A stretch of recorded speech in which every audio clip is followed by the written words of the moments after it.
Okay, I have 7 o'clock straight up. We welcome everybody to the January 19th meeting of the Village of Romeo Trustees.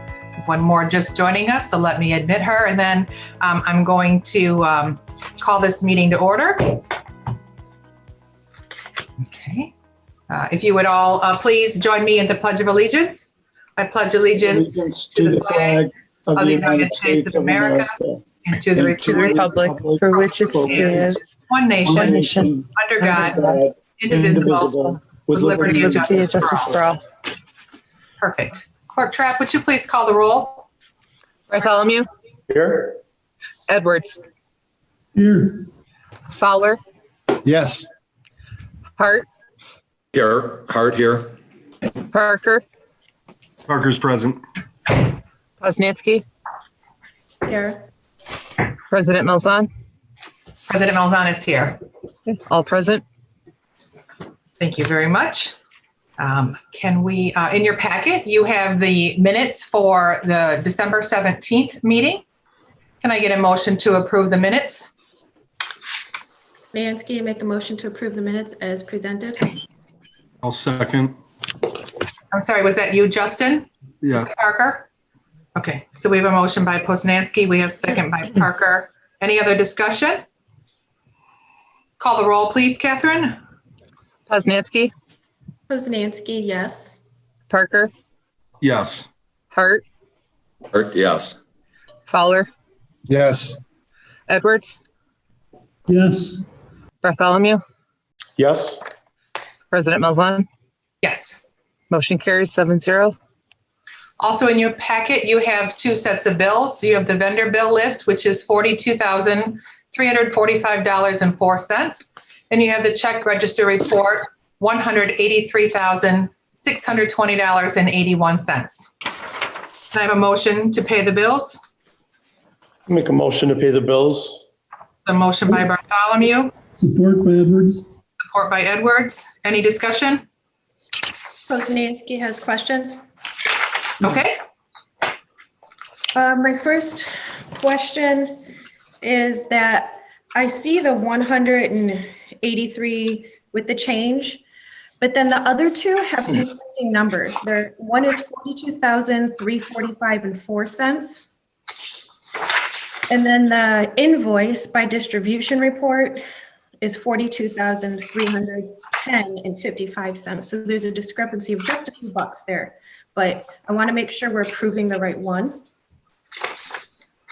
We typically vote on the vendor activity report, which is a 2-page vertical report. Correct. And then the check register report, also a 2-page vertical report. Correct. So those two numbers would be what we would be voting for. But the invoice and the vendor match up. They typically always have. Well, I don't know when you noted the difference. All we could do is forward that question on to Rebecca. She is not present at the meeting tonight to answer that discrepancy.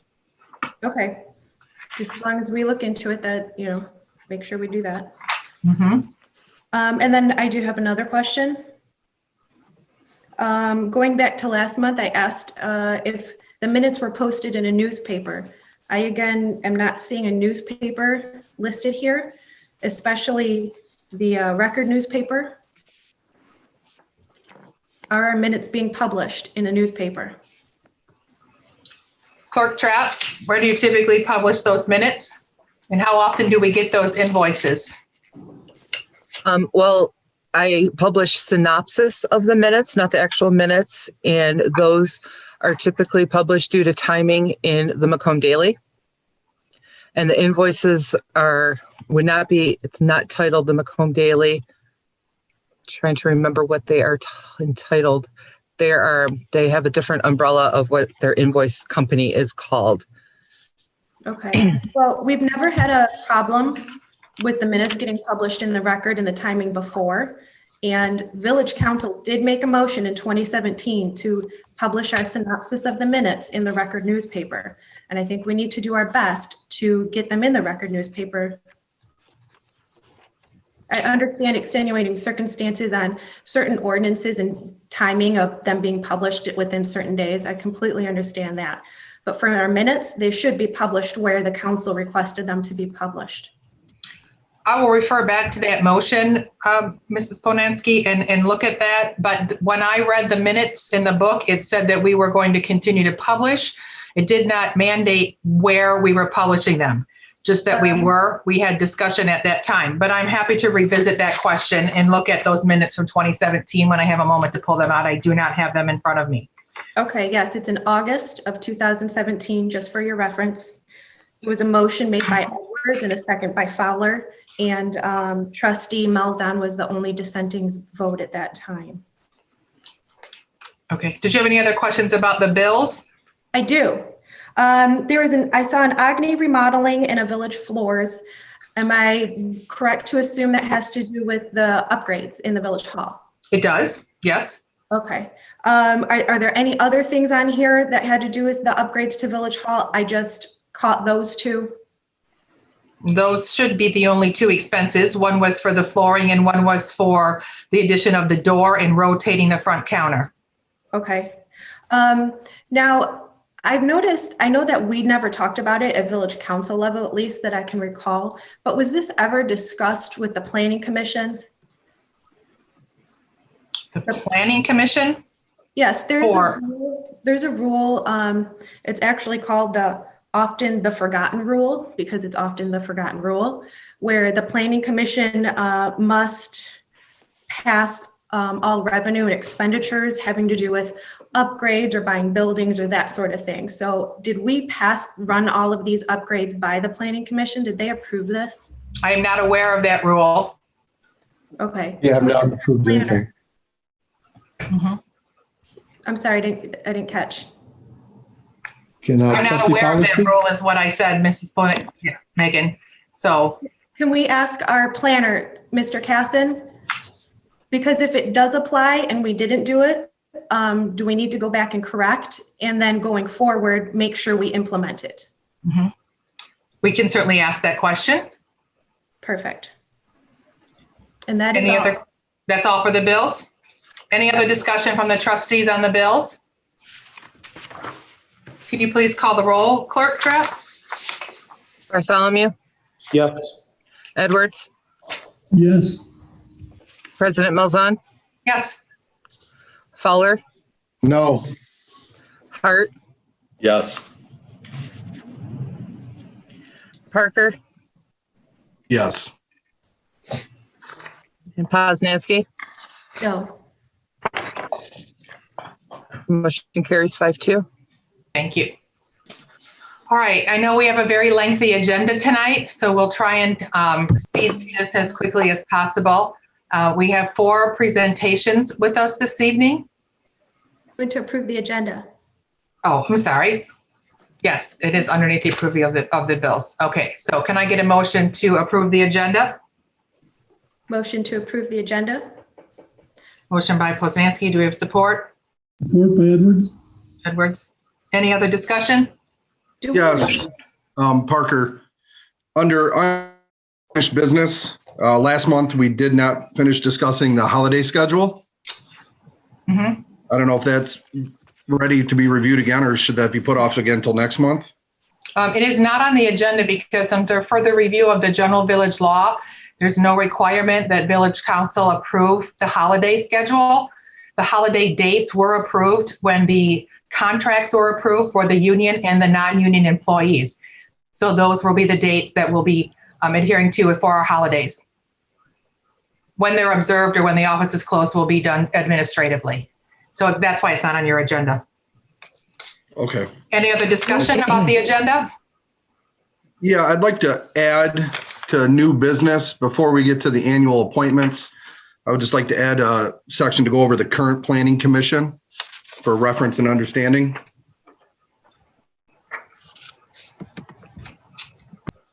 I'm sorry, are you looking for a list of who is on the planning commission? A list of who, based on what you handed out last month, It's their current appointments and whatnot. I'd just like to have a quick discussion on that before we. It's get to the exactly the annual same as what was in your packet last month. Yeah, that's what I'd like to address, please. So we could, Okay, I'd so just like to add that as business item C and move those other two down to D and E. I will still hold my motion with the addition. Do we have support? I'll Yes. support Parker. I think Edward's good. second that first. Yep. Okay. Call the roll, please, Catherine. Poznanski, Poznanski, yes. Edwards, Yes. Bartholomew, Yes. President Malzahn, Yes. Parker, Parker's also yes. Fowler, Yes. Hart. Hart, yes. Motion carries 7-0. Perfect. Now we'll move on to our special presentations. As I mentioned just a bit ago, we have 4 presentations. We have 2 for the security system. First up would be Mike Romano from Audio Century. I believe Mike is in the meeting with us. And I'm going to do my best to have the PowerPoint presentation follow you, Mike. So give me directions if I'm not keeping up with you. Okay, can everybody hear me okay? Yep. Yes, Okay, fantastic. you have the floor. All righty, fantastic. Thank you so much for the opportunity, calling me and including me and the opportunity here to do what I do best, I think. Give you a little bit of background, me and my part and what I do here. Audio Century, my family business. We're going on 62 years here. My father started it. I grew up with 7 brothers and sisters. I'm number 7 out of 8 children, and myself, my 4 brothers, well, 3 now. We lost 1 to COVID last year, but myself, my 3 brothers grew up in this business that my father started, and we're full service. We do primarily 4 categories: security systems, fire alarm systems, access control, and camera systems. And again, thankful for the opportunity to walk you through what I had planned for you based on what I felt your needs were, and using a whole host of different types of systems. I specifically designed a system based on application to resolve or provide the best solution, not only from a hardware standpoint, but along with the hardware comes the software. And in not only the camera system, but the alarm system, and basically anything that seems like these types of systems, fire alarm systems, audio video systems, access control, everything falls back to an app so that it gives you even further control as we all have busy lives from an app on your phone. So anyways, that's a little bit about me. I also own the computer shop here in town, Tech City. That's my IT company, and that continues to thrive here in Romeo, handles the IT aspect of the things that I encounter. And I think that I'm in a unique opportunity here to, be that bridge from a family business to the IT company, and having the 2 work together. So hence the name, 2 good companies, 1 great guy. That's me. You see me around town, but that's what I love to do. So that being said, go ahead, Christine, let's get into what I put together. And again, I based it on what I'm hearing your needs are, first and foremost, out at the DPW building. Just to give you a little bit of history or background, I did some work at the DPW with the previous admin group that was there years ago. I provided an intercom system there, and I looked at the building security system years ago by request from Marion. But nonetheless, there was an intercom system there. So I'm familiar with the property, the DPW. I think we've done some work out at your wastewater treatment plant as well, too. And in your current village offices, I already have one of these systems there that's providing you the panic buttons at the front counter to the police department in the back.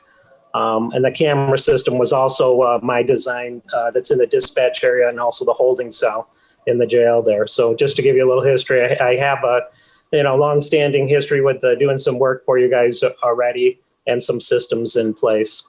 Based on that, I'm a Honeywell dealer, very familiar with this line of equipment. Your system that's out there at the DPW, I don't believe it might be turned on, but it's not currently being monitored, or it's been more or less decommissioned. When I look at a property like that, there's a lot there that these systems can do to basically automate or watch over things, be it for security purposes or for environmental sensors. There's a lot going on there at DPW. There's 3 separate standalone buildings. There's power in all 3 of them. I don't know why the building is not secured with the monitored security system at this stage of the game. There's a lot of equipment out there. There's areas in the garage bays and stuff that should have some fire protection in them. There's other things that I think besides what I put in this plan that could be added there for a little bit of more security, like a panic button, perhaps, or a personal panic button for somebody that's working in the offices. It's kind of set off and back from the road there. But I don't know what kind of traffic that you have there, unless it's just primarily your employees there. But I think with the building security system, it would also give the information on how the building's being used on any given day by way of knowing that the security system was disarmed, and somebody can be alerted by that. Or if the building was not disarmed or opened up and it's supposed to be, it can also alert either one person or several that, hey, the building's not open and somebody needs to know about it, instead of just calling and not getting an answer, or someone having to drive out there. So you have communications or the infrastructure in place already for, in other words, there's, I seen Comcast internet high speed. So that's a good thing. And I can tie an alarm panel. I'd like to update the alarm panel that's out there to something current, so that the system can be put back online. And you have a system that's providing protection for, those assets that are out there on a daily basis. So in the first plan there, I've got, and this is just a JPEG of a keypad, standard keypad that I use primarily. And anytime I do a system design where I'm doing an update, starting with the keypad, Honeywell makes a keypad that has a built-in wireless receiver. So down the road, if you want to add additional security to this system, you can do so simply by, a simple add-on or service to call to this upgraded system, because it'll have a built-in wireless receiver. So perhaps it's a carbon monoxide detector that you want in the offices, or additional, smoke or fire protection, or panic button. I'll have part of that in there to accommodate those requests going forward. So what I've started with is a control panel that I want to upgrade the old system there. And like I said, I think it's decommissioned. I don't believe it's being monitored anywhere. The only thing that it would do is maybe make some noise on property there. And then along with that, in this plan, I've got included an updated rechargeable backup battery. I don't think there's a generator out there for those buildings, but at least the main building would be protected. There's a panel with a control panel and a circuit board and a backup battery there, so that even if the power was out there, our central station where we monitor the facility would be notified, and then we would relay that information to your key holder so that they knew something was going on or the building perhaps was without power. Next slide, Christine. Just a guy changing out the panel there. Our guys are veterans in the industry.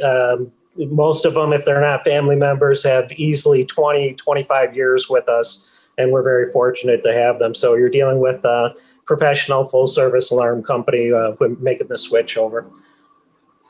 This slide right here is just showing you, after we're all said and done, you can have, Tim can have remote access to the alarm system. So if somebody can't get in because that winter it's very snowy, or somebody has to get in, And he can't get there, perhaps. Maybe you got a new staff member or somebody that's not familiar with the alarm system. They can check status now with the app on the phone tied to the new upgraded security system. Next slide. So top down right here, primarily, and I just named these buildings as a point of reference. You know what I'm talking about in other plans, but the main building there would be secured. The outbuilding right next to it with a lot of equipment in it, I put it in there as an option, but I'd like to contact the overhead doors there so that when someone turns on the alarm system at a keypad in the main building, those two buildings would be secured. I could possibly do something for the storage building too. That would take a little bit additional testing just to see if I can within range get a wireless signal to it to provide some protection there. And then what you're seeing there on those little kind of the blue fan or triangular shape there is just placement of cameras looking at various areas. The first one by the main building there to the east of that is looking at the fuel tank there. And then the one on the east side of the storage building is looking back at a storage lot, and you'll see close-up pictures from my original site survey a couple weeks ago with Christine and Catherine. And then the other one's just looking back. These are not exactly to scale at all. It's just giving you an indication of what I'm seeing, areas of concern, and placement of cameras. The red dots indicate Wi-Fi access points that would provide the video from the cameras back to the main building so that you can access it from an app on a phone. Next slide, Christine. So this is an area of concern, or your main area of concern. I'm under the understanding there was some items that went missing, but this is off the backside of the storage area right there.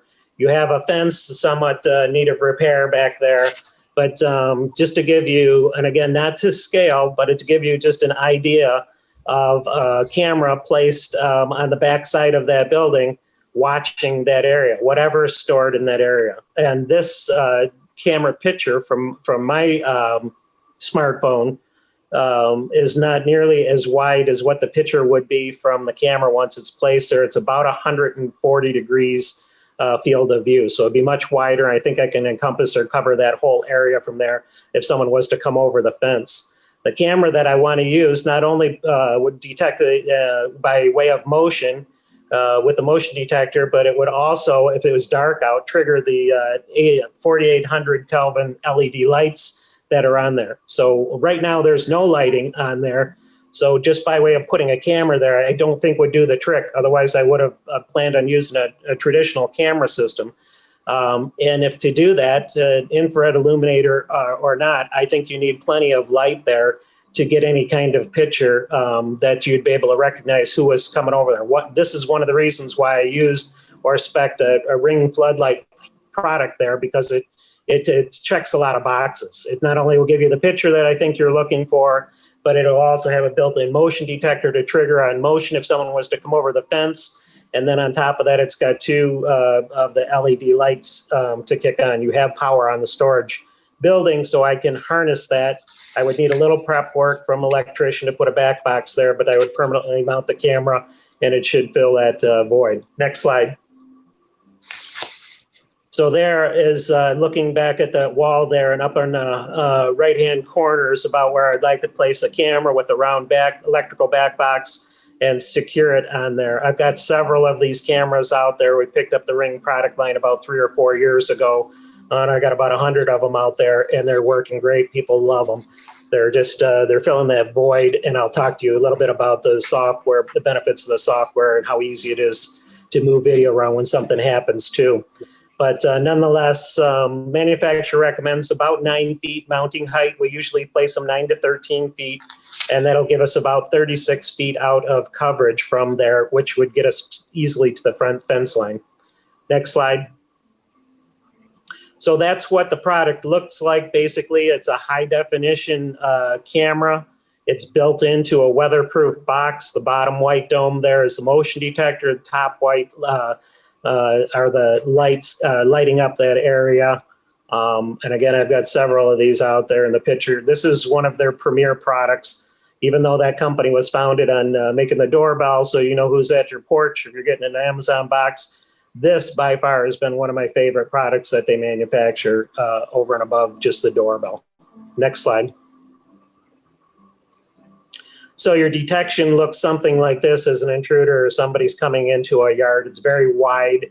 The detection itself, that coverage area right there, very easy to change. Matter of fact, it could be done through an app on the phone. If you wanted more detection or less, that's a simple request that you don't have to worry about getting a programmer install or an installer on site or a tech.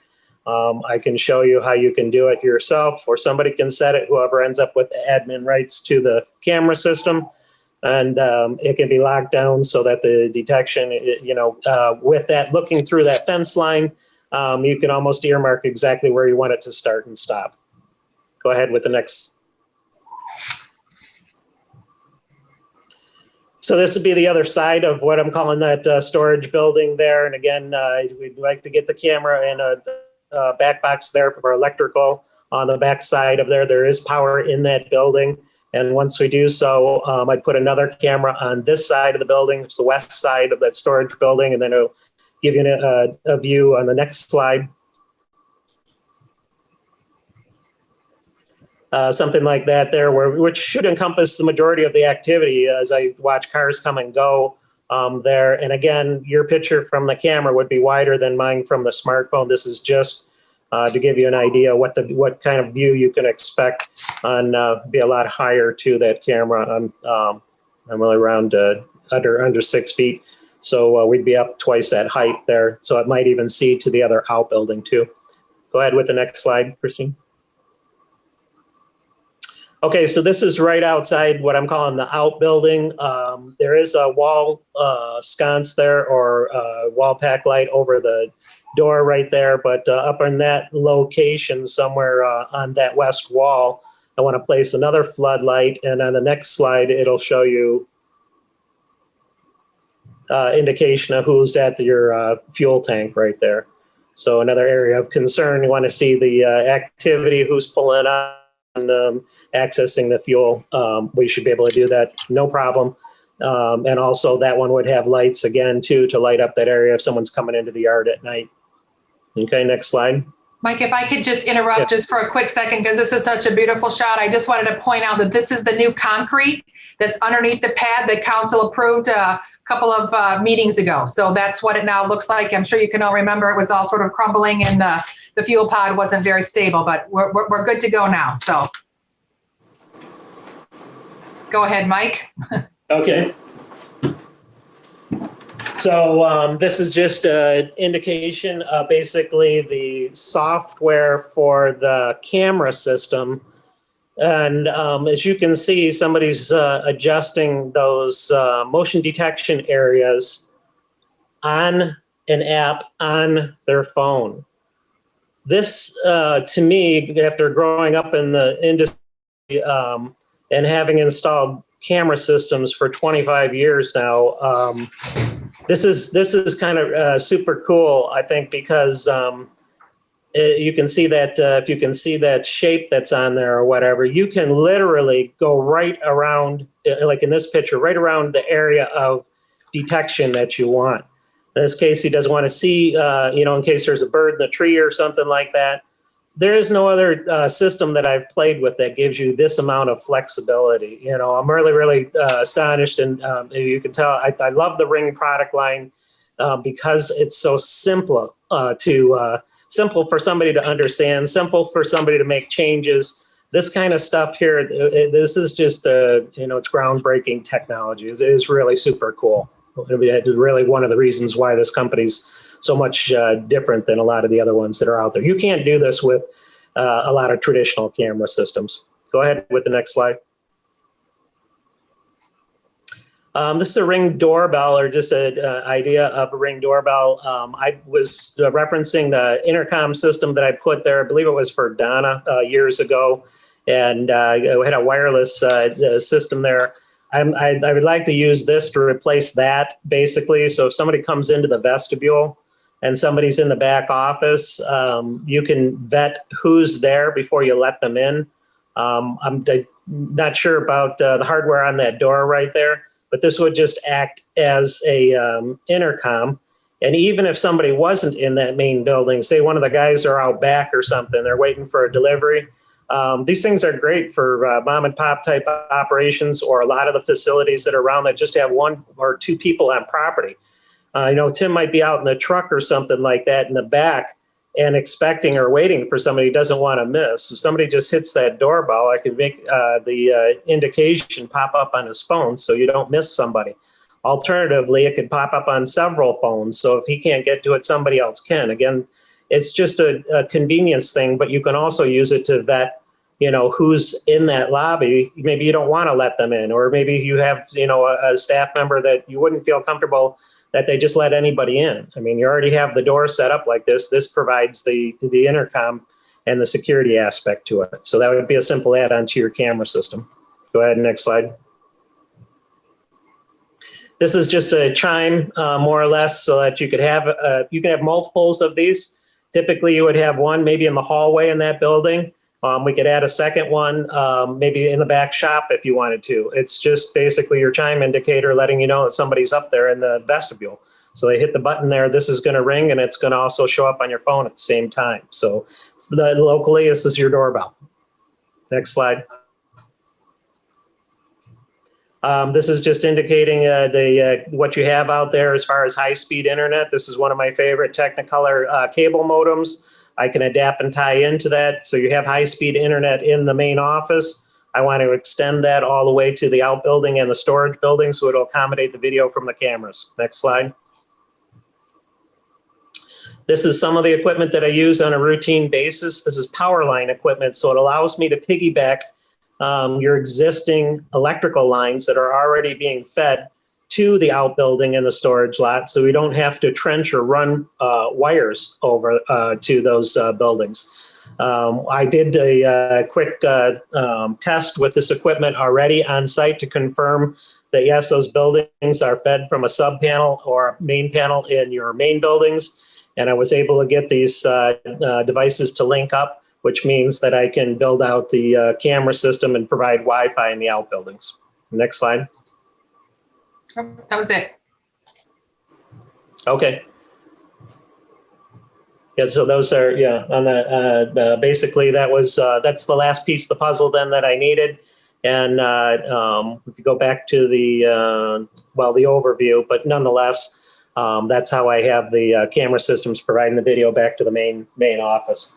And I gave you guys, my plans for the Honeywell security system, just the items that I needed to basically replace what you currently have and to accommodate whatever devices are already there with a new communicator. And you should have, I think, those all printed out. So you got my numbers in front of you on what it would take to, get the ball rolling or put things, back in service there for the alarm system and an app on the phone to control it, as well as the camera system and what it would take there. The only thing that I noticed, or that's not listed there, Christine, that you guys should take into account is the video for the camera systems are stored in a cloud, and that would be a subscription directly with Ring. It does not go through the dealer that installs the equipment, but it's very, very economical or inexpensive. I think it's about $3 per camera.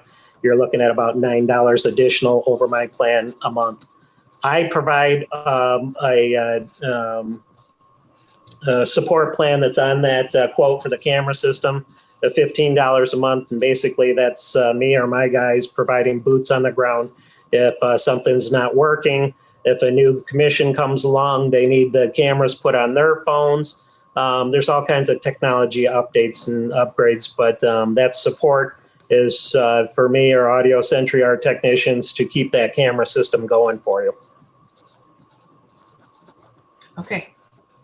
Does any of the trustees have any questions for Audio Century for his proposal? I know we're going to be voting on this later on the agenda, and we have those numbers at that time. But does anybody have any questions I have a for question. Mike while he's here. I have a question, Christine. Zach, go ahead. Yeah, Mike, you mentioned that the previous appliances had been discommissioned. What did they like get old, run out, or somebody just cut them and? No, Zach, I think the system, as far as I thought there's a display on it, like it's powered up, but I don't think it's monitored, and it certainly, I don't think it ever was by us.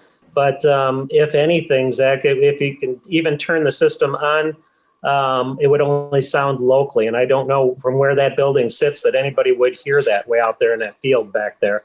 So it's not monitored, so nobody would respond to it unless they were to drive by and, maybe hear a siren or something like that. But the system's so old and antiquated that I wouldn't put that system back in service anyways, because it was designed and manufactured around a time that we are all using old-fashioned dial-up analog phone lines. So that system couldn't accommodate a connection to your high-speed cable modem that's there now anyhow. Now, this current system, it's basically just like, the Ring doorbell you were describing it, correct? Yeah. You'll be able to get a visual if whomever's phone is hooked up to. Will it also be at the police department? It can be on a dispatcher's phone, or it can come up on her, there's an app for a Windows PC. She could look into it. The one other thing that I wanted to say is the ease and convenience of being able to access the camera. You tell me who's you want access to it, and we set them up with the app and give them a username and password, and you could have a group of people responding to it if there was an issue or a problem, or reviewing the video. And then to move the video around, it's one of the easiest systems that I've ever interacted with by far. So the video can be retrieved for purposes of identifying people or situations, correct? Yeah, for sure. No problem. I heard you mention it's up in the cloud, and there's a fee to pay once to bring it out of there. But yeah, before it gets to that point, we're able to identify what's going on out there at that facility. Oh yeah, you'll know about it at the same time it's recording to the cloud, Zach. It's almost simultaneously. Right. Yep. Thanks. Any other questions for Mr. Romato? I do, Parker. Parker, go ahead. You have the floor. So my understanding, you're presenting two different systems basically to work together. Do we need both, or can we do one or the other? Or one's for you could do whatever you guys want to, Justin. But the one system, the Honeywell system, is to provide protection to your buildings out there for intrusion, for somebody to break in and have a field day. I don't have any cameras inside the buildings at all. They're all on the exterior there. So, and that all points are covered with a couple of cameras that we've got there. I'll provide you some wide angle views, but the Honeywell system is to provide security for the facility and, protection therein. The camera systems is so that you can hop on and see the activity that's out in the yard, or perhaps somebody coming over a fence. I don't feel that you'd be properly, completely covered by one system or the other. I think you need a combination of the two. There's no integration between the two. They're two standalone systems, but 99.9% of the time when I'm putting a camera system, it comes after there's an intrusion system. Got to lock down the perimeter first. And then, we usually put the cameras as a secondary item. I don't think just putting a camera system out there, Justin, is enough to provide the protection that you need. There's going to be still too many dead spots around especially the main building there. Great, I can respect that. I like that. So with the cameras, for clarity of imagery, let's say someone does break in or break onto the lot.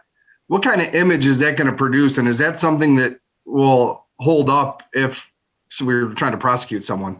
Maybe that's these are not facial recognition cameras, or should be thought of, or even license capture.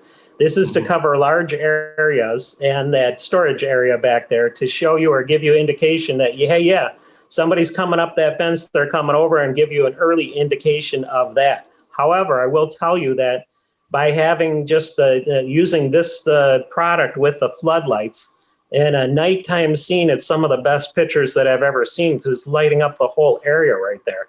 And you should see whatever you're wanting to look at in living color, just like the picture that I'm looking at now. because of the lighting that's there. So it should be as good as it possibly can, short of you guys adding a whole bunch of lights to the outside of those buildings that would have to run all the time. These are motion detector activated LED 4800 Kelvin lighting. So they're very, very bright for that area. And they couple them with the view of the camera, and it works flawlessly. Great, thank you. Great presentation. Any further questions? Poznansky, questions? Megan, you have the floor. Hey, Mike. Hi. I'm wondering, based at their internet, are they hackable? I would say, Megan, that would determine on the integrity of your the firewall that's on the internet in and of itself right now. So one of the things that Ring did recently was layer in a two-step authorization just to get into the cameras.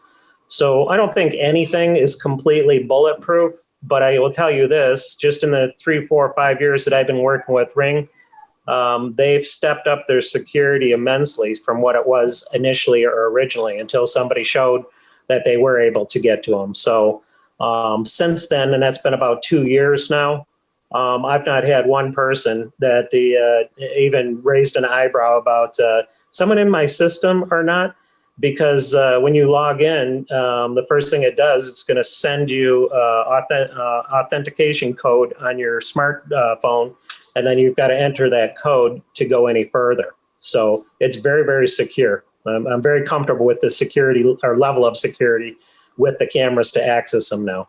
Okay. Thank you. Mm-hmm. Any further questions? All right, hearing none, Mike, I thank you for your very thorough presentation. You certainly are welcome to stay to the meeting again until we address that business item. But if you've got better things to do, we completely understand. Right. And we can speak tomorrow.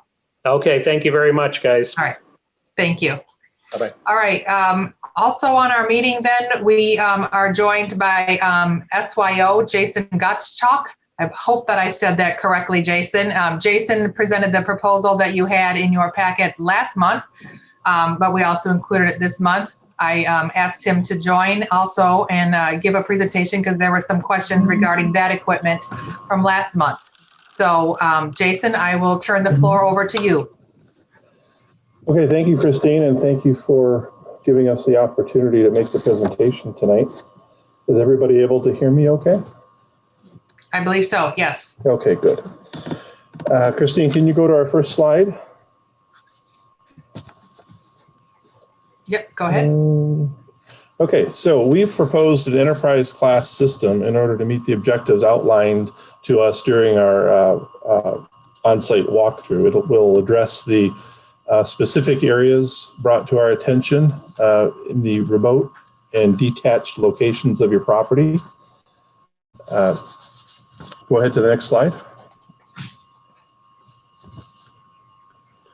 The cameras that we are providing, they're heated cameras. So snow and sleet and freezing rain and all these things in the winter time and in the late fall and early spring that'll make what the camera views foggy or frosty lens. The built-in heater will keep these cameras providing a nice and clear image even through the extreme weather in the winter time. The cameras are also vandal proof. You can be assured that if anybody comes along and decides that they want to do some damage to the property and not be caught on camera, by the time they can get to the camera and start beating on it with a stick, the camera will have done a great job of recording who they are and what their intent was. The cameras that we're providing are power over Ethernet. So, oops, you can go back a slide. Oh. The cameras are power over Ethernet, so the video and the power travel over the same Ethernet cable to and from your network. Our cameras are 5 megapixel. It provides a larger viewing area, a higher resolution when zooming, and significantly more detail for the images that you are trying to capture and record. I have a picture later in the slide that'll give you an idea of the difference between a high definition camera, which is 1080p, and a 5 megapixel camera. The cameras have night vision. It allows them to see and record in the dark. They do a great job, provide wonderful clarity. Your building lights that you have throughout will provide some ambient light, but the cameras themselves will provide all the light they need to give you the recordings that you may find yourself needing for identification or evidence or prosecution. The cameras also have a built-in microphone, so any noises that occur in the location of the camera, any speaking that happens between people working in the area, that'll all be recorded. And the cameras have an output port for an external speaker, but they don't have a speaker built in themselves. If you wanted to add a camera at a location where you would need to be able to communicate back and forth with somebody, an outdoor speaker can be added and plugged directly into the camera. These cameras are built specifically for handling extreme weather that we find in northern climates, and Michigan is definitely a place where a high-end heated camera is beneficial. You can go to the next slide.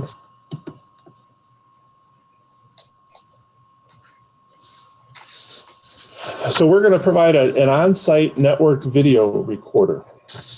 This means that all the video you capture on these cameras belongs to you. It'll be in your possession and nobody will be able to get to it. If the internet connection, you have Comcast, if your Comcast connection fails, you will still be recording to your network video recorder on site. You'll be able to record for hours, days, weeks, or even months without that internet connection. A recorder will have an 8 terabyte disk array built in, so you should be able to record 24 hours, 7 days a week for approximately 30 days.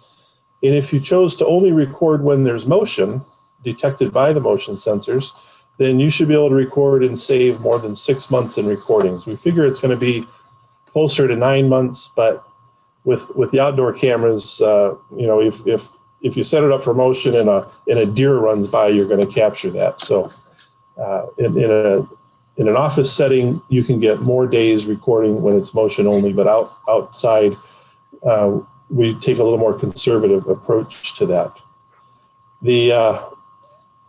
There was a question earlier about cloud services recording the video and being hacked. If you've been watching the news, there's been some terrible cloud hacking recently involving SolarWinds and Microsoft and Amazon Web Services. This system is not, since the data is stored in-house, it's not going to be hackable and retrievable as a result of being in the cloud. There's no subscription fees with this equipment. When you buy it, you own it. There's no storage fees for the video data that you're recording, and there will be no additional fees for retrieving that video data when you need it.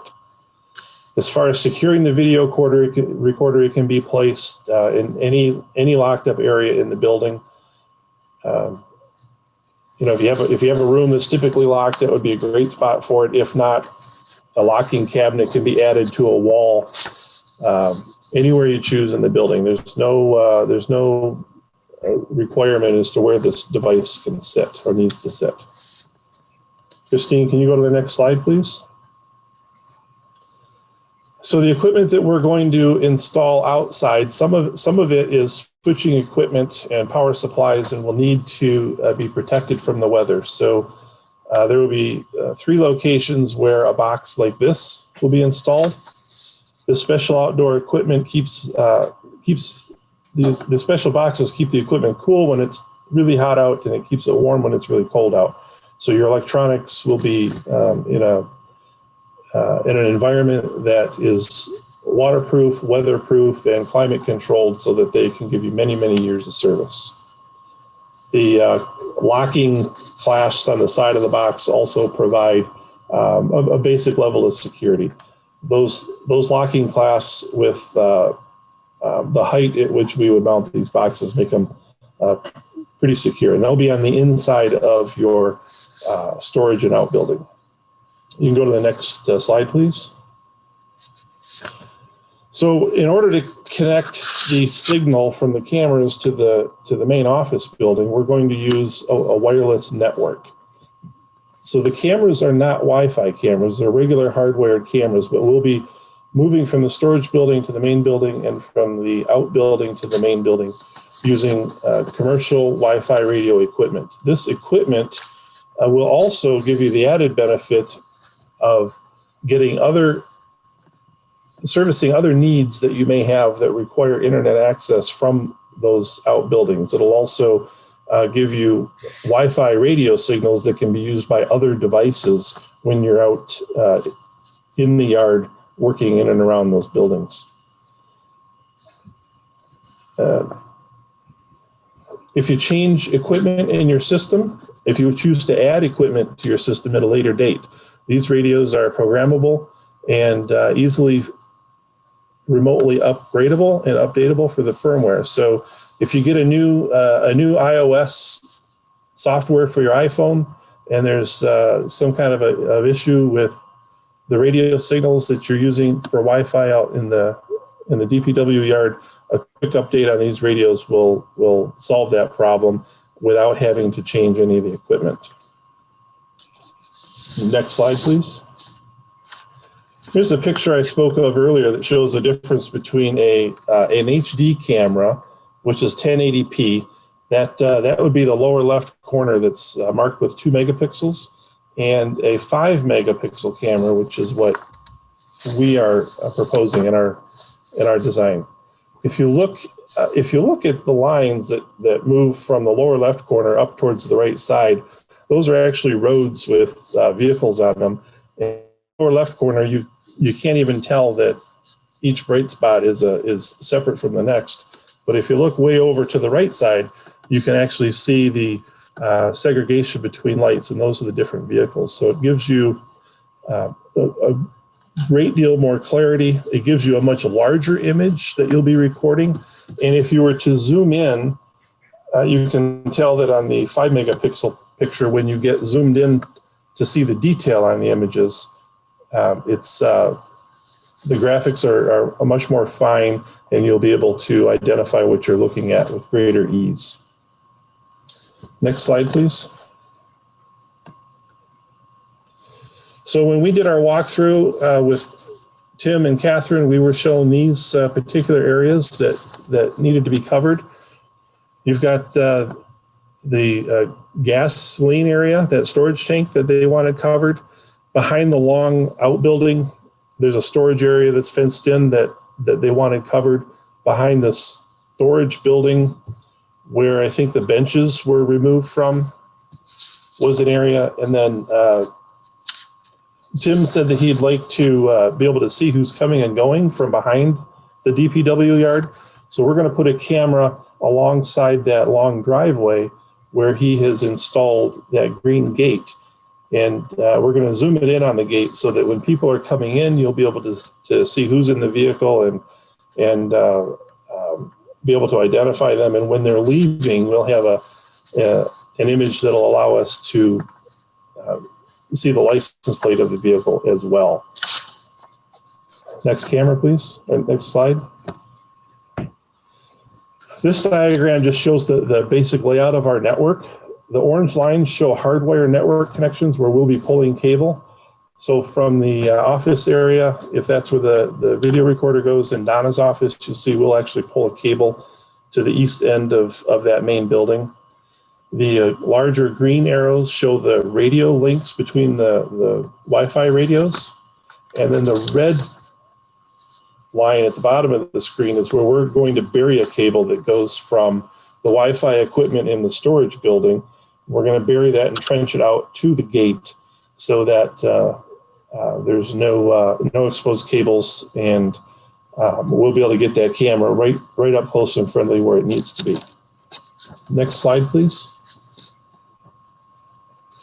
So some important points about the system that we're proposing. It's all enterprise class equipment. The cameras are outdoor rated. We have an 8 terabyte on-site video recorder. So when you want your videos, you can just download them to your PC, put them on a thumb drive, and drive them over to the police station if you need to, or give them to the prosecutor. Everything that you record, video and audio, will be right there inside your building. There's no maintenance with this system. Routine subscription maintenance plan. There's no annual cloud storage fees for recorded video. You'll be able to access recordings from the DPW building on a PC. You'll be able to watch the video and access recordings from the village hall on a PC or a cell phone from basically anywhere you have good cell phone coverage. All of the settings that control who can access will be dictated by you. So you'll tell us who has access and whether they can view and modify or view and delete or download and record and so on. You'll have complete control over those parameters. There's no residential equipment anywhere in the system. There's all the cabling that's needed we'll be providing. Wi-Fi equipment is included end to end. So we'll start the Wi-Fi portion of the network right at the cable modem in Donna's office and make sure it goes all the way out to the back of the property where needed. And most importantly, if your Comcast service fails, the system will keep recording. Next slide, please. My final thoughts on the proposal are that an optional locking cabinet is available. If you really want the equipment to be in Donna's office and her office is typically left with the door open and unlocked, we can provide a wall mount cabinet that will be lockable so she can have that in her room. Your outbuildings need to have 110 volt AC power for us, and they all have that already, so that's a plus. The gate camera will be trenched and the cable will be buried. It'll be gel-filled, outdoor-rated, buriable cable, so there's no concern about the longevity of that cable. Final camera angles and views will be approved by Village of Romeo on the day of installation. So when we're ready to align the cameras, we'll have one of you come and tell us whether you approve of exactly the angle the camera's pointed and what it can see. And if you want to swing it left or right or up or down or zoom in a little more, we'll do that right then and there and make sure it's exactly what you're looking for. We'll provide some basic training on the system. We'll show the folks that you need to give access to how to access it and monitor it and program it from their PCs. And anybody that you want to have the ability to see the cameras from a cell phone, we'll give those folks the link to the app that they'll download and talk them through the installation. But you would need to approve who gets that. There was 24. There are 24-hour surveillance signs that can be had and should probably be posted on the perimeter of the property just for legal reasons. So that is our proposal. It's strictly for the camera system and strictly for the 4 areas that were identified and we were asked to make a proposal on. So I thank you for the opportunity to serve the Village of Romeo, and I'll take any questions you have now. Thank you, Jason. Are there any questions from any of the trustees? Yes, Matt Edwards. The video that you store for 30 days, how does that recycle that? And do you put a new hard drive? What do you have to do? Erase something, or is it just first in, last out kind of thing? Or how does that? It's first in, first out, unless you have reviewed video and tagged it to save, and then it'll save it forever. And that's only, that 30 days is only if you're recording all cameras 24 hours a day, 7 days a week. My suggestion would be to use motion sensing to determine what's recorded. And if a motion sensor is triggered, then recording will start about 30 seconds before the motion was triggered, and it'll last for a few minutes after. So you'll have the before, during, after of the activity that you want to save. Thank you. Any other questions, trustees? All right, hearing none. Jason, I thank you for your time tonight. I give you the same, courtesy. If you wish to hang around to the meeting, feel free to do so. Otherwise, we can touch base tomorrow. All right. Okay, thank you very much. Have a good night. Thank you. Okay, let's move on to our Romeo Community Schools 297 Prospect Demolition Waiver. I called this a waiver. Mr. Clark would prefer to call this an ordinance variance, and we can certainly address that. On the meeting tonight, we have Mr. Todd Robinson, the Romeo Community Schools Superintendent. We have Mike Stobeck from Barton Mallow, and we have Eric Sifferman, also from Barton Mallow. I think that Don Groton, Superintendent of Buildings and Grounds from the school, is also on the meeting. So just to give you a quick overview before they start the project, we all know that the middle school, the bond millage passed, and they were going to decommission that facility up there on Prospect Street. It's really out of the jurisdiction of the Village of Romeo, but they were kind enough to sort of include us in the timeline. They requested a meeting, Mr. Groton and Eric Sifferman, about a week ago, maybe a week and a few days, just to kind of go over the next phase. The remediation is done, and now the actual demo of the building is happening. So when we met, I had some concerns understanding the scope of work, especially since it's in a residential area. So we discussed at length the ordinances that we have in place, and thought it was best to certainly address that right up front so that everybody, not only the residents, but Village Council understood exactly what their scope of work was and what they were planning, because it is outside of the ordinances that are allowed, especially the weight on those streets.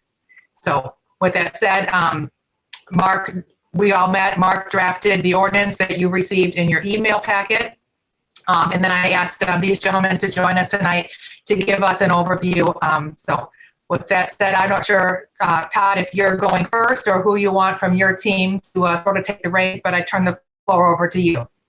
Okay, good. Thank you. I'm going to get word out to the community that you don't want to go around the DPW yard because you will be seen, recorded, and they will have it on record.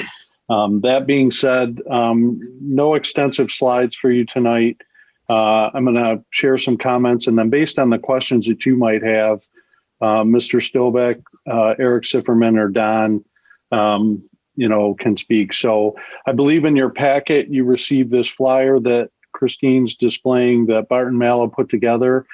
This is actually the resident flyer that will be delivered to the homes immediately adjacent to the property. We're on timeline, as Christine said. The abatement part of the project is due to conclude this Thursday, and then, as shared, early on in the fall, it is our desire to move into the actual raising or demolition purpose portion of the project. So, not Barton Mallow's first rodeo in terms of raising facilities. So. We're kind of following their lead in our continued partnership with them. And one of the things that they're intent on is providing, a number for residents to reach out to if they have questions or concerns. So the flyer talks about that. The flyer also breaks the demolition portion of the project into kind of three phases. The first phase is main building demolition. So that would be a 4 to 5 week duration, beginning hopefully this coming Monday. Then it would transition into foundation demo, which is another 4 to 5 week duration. And then the final phase is site restoration, which is approximately 2 weeks, weather dependent. And we're at that time talking about, spring on the horizon or potentially here. So that takes us from, the end of January here until mid-April. And of course, if the demolition, both the main building and foundation progress faster, then we might get through that portion, which is kind of the messy, noisy, disruptive part of the process. But we would wait on site restoration. The property would be leveled, but in terms of planting grass and that, we're going to wait to make sure that it has the most success to succeed, to grow in that. So The other thing I would highlight, just in terms of the meeting with the village and our respect, for the residents, work is normal work hours, Monday through Friday. There won't be any Saturday, Sunday work on this project. It is 7 a.m. to 5 p.m., but the first hour each day from 7 to 8 a.m. is really staging and prepping, and the heavier work wouldn't begin until after that. So that speaks to kind of just supporting the part of the day. The other thing to go way back, as we've learned from Barton Mallow, is, the best time of year to do these type of projects is this time of year when the ground is frozen, and also when, because of the weather, people are primarily indoors. So if you haven't been by there, you know that the property has been fenced since shortly after the last walk event and the auction, and of course abatement is going on. So our request is simply to just get this ordinance to amend the weight restrictions on those neighborhood roads for the period of time of the demolition. Barton Mallow and Don have worked with the contractor to identify the types of trucks that they will be using, what their empty and loaded weight is. And then you notice on the map, the designated route that we would be using. If the site gets muddy, of course, that can be drug out onto the neighborhood streets. So, we would do frequent street sweeping as necessary. So you see the type of truck there that the contractor will use, not a big trailer semi type rig that we might see at other larger, more open demolition projects, but approximately in the heart of the demolition work, 15 to 18 trips daily of them hauling the debris out. So I think, Christine and council members, that's kind of the detailed information. We would, of course, request this ordinance through April 15th and allow us the maximum time, based on our timeline, as there could be some equipment coming in for site restoration, but this would primarily be in the main building and foundation demolition portions of the project. So that's all I have. We're open to questions from any of the council members that you might have. Trustees, does anybody have any questions? Parker, You have the floor. you stated, and correct me if I'm wrong, that you guys wouldn't be laying grass or anything right away.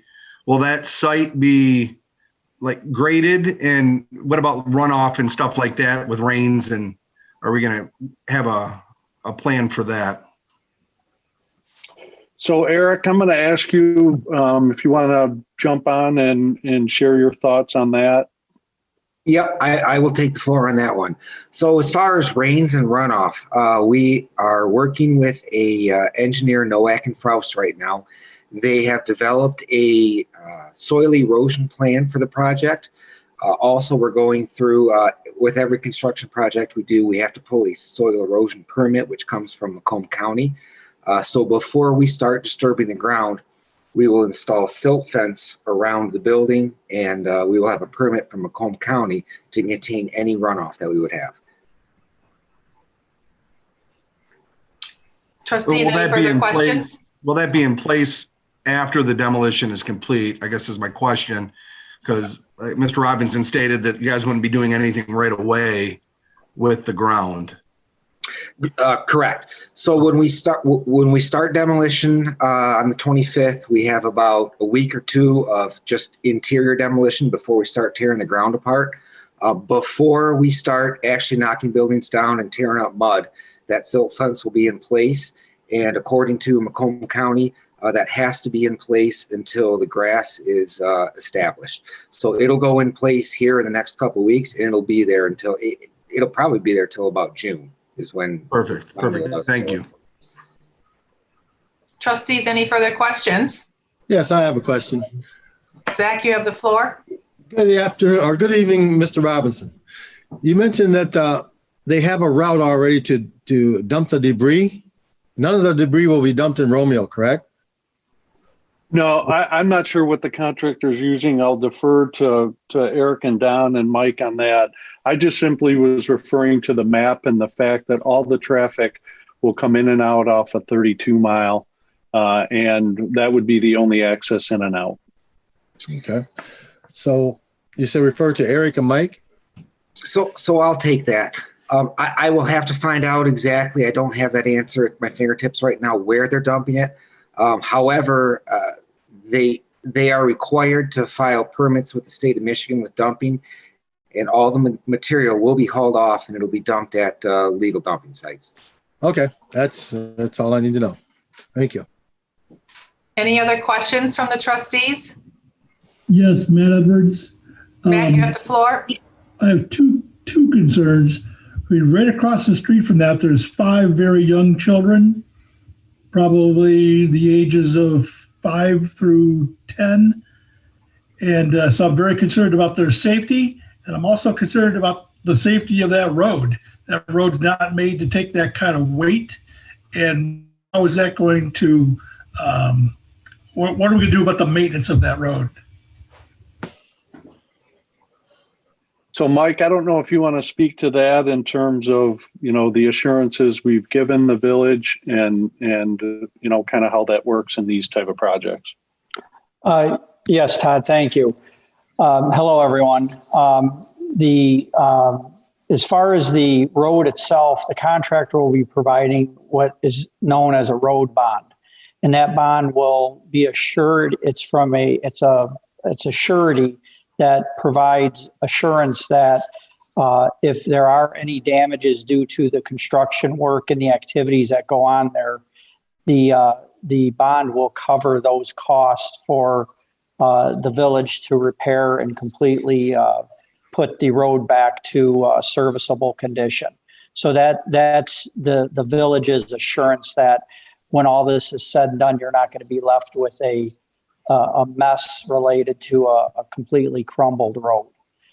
As far as the maintenance of the road during the construction, as Eric mentioned, the contractor will be responsible to maintain the road throughout the construction. So if mud gets on the road or any debris of any kind, that's immediately cleaned up and kept clean so the residents can, use the road as they commonly do.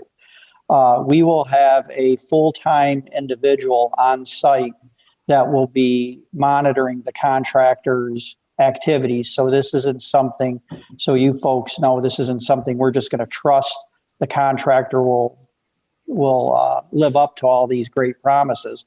Art Mallow will have a full-time superintendent on site that will be overseeing all this work.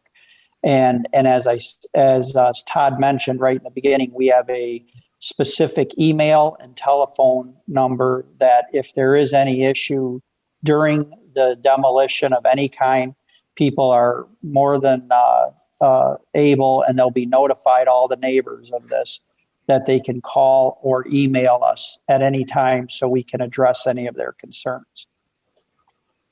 And related to the children, there will be, there's typically when vehicles are it's no different than any other vehicle coming in, up and down the street. I mean, I live in Romeo. I lived in the village for 25 years. I know there's a lot of people that walk up and down the streets and around and it's just like, there's a lot of traffic going down, especially those main roads to begin with.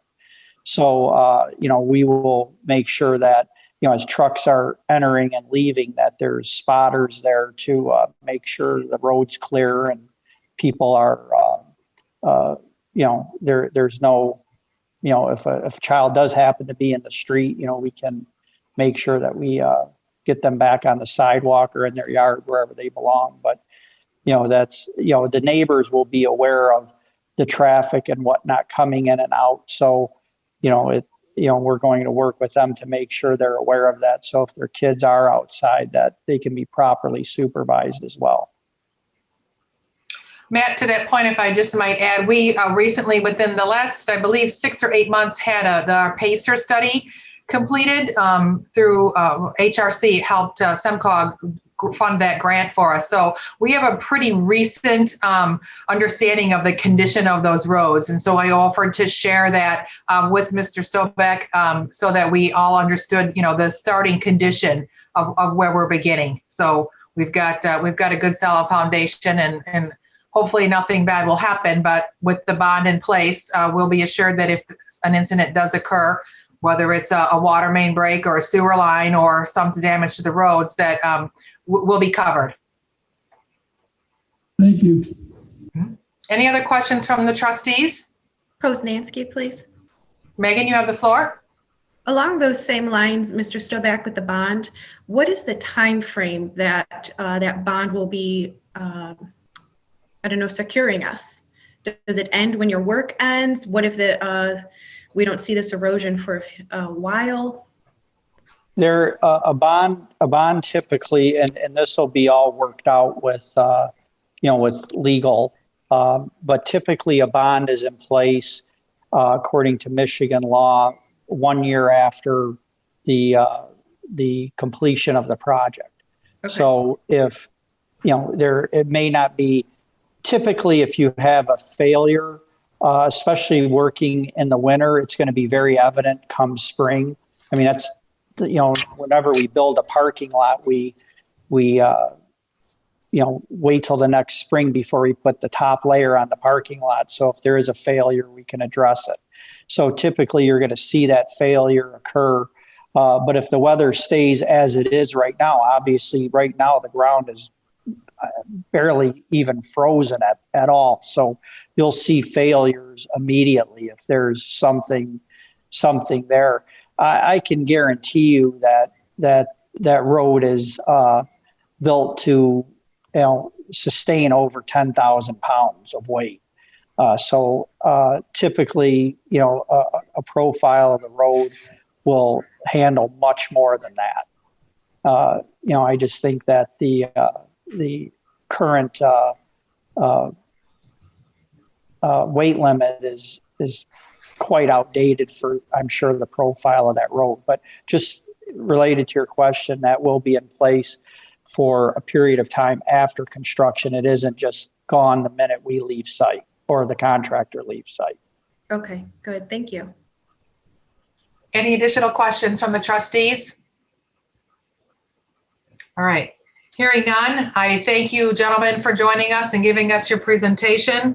As I stated before, you're certainly welcome to stick around for the rest of the meeting. We will be voting on that ordinance demo for the demolition of the project later on the agenda. So if you're all signing off, we can certainly touch base tomorrow. All right. Thank you. Thank you for the opportunity and your support. Have a good evening. Thank you. Okay, the last and final presentation that we have tonight is from our auditors, UHY. We have Mr. Paul Bailey and we have Tammy Pitzer available for us tonight. Again, I will do my best to follow your presentation. Paul, I'll turn the floor over to you. Or Tammy. I'm not sure who's taking the lead. Okay, sorry about that. Well, That's thank you. okay. It's a pleasure to be here tonight. I'm briefly, as you know, you contract with our firm each year to do an annual financial audit. I think everybody got a copy of the audit. Also, the presentation I'm going to go through tonight is kind of just a summary of that 65-page report rather than going through it page by page, all 160 or 65 pages, 165 pages, but 65 pages. We try to condense it down to 4 or 5 pages. If you have any questions along the way, feel free to stop me, or Tammy and I will try to answer the questions. If you turn in to the next slide or the next page there. One of the first things in your audit report is something called the Independent Auditor's Report. It's technically the only portion of the report that belongs to UHY, and it's where we give an opinion on whether your financial statements are presented in accordance with general accepted accounting principles. You have what they call an unmodified or clean opinion. That's what you're striving for. This report went to the state of Michigan after we completed our audit.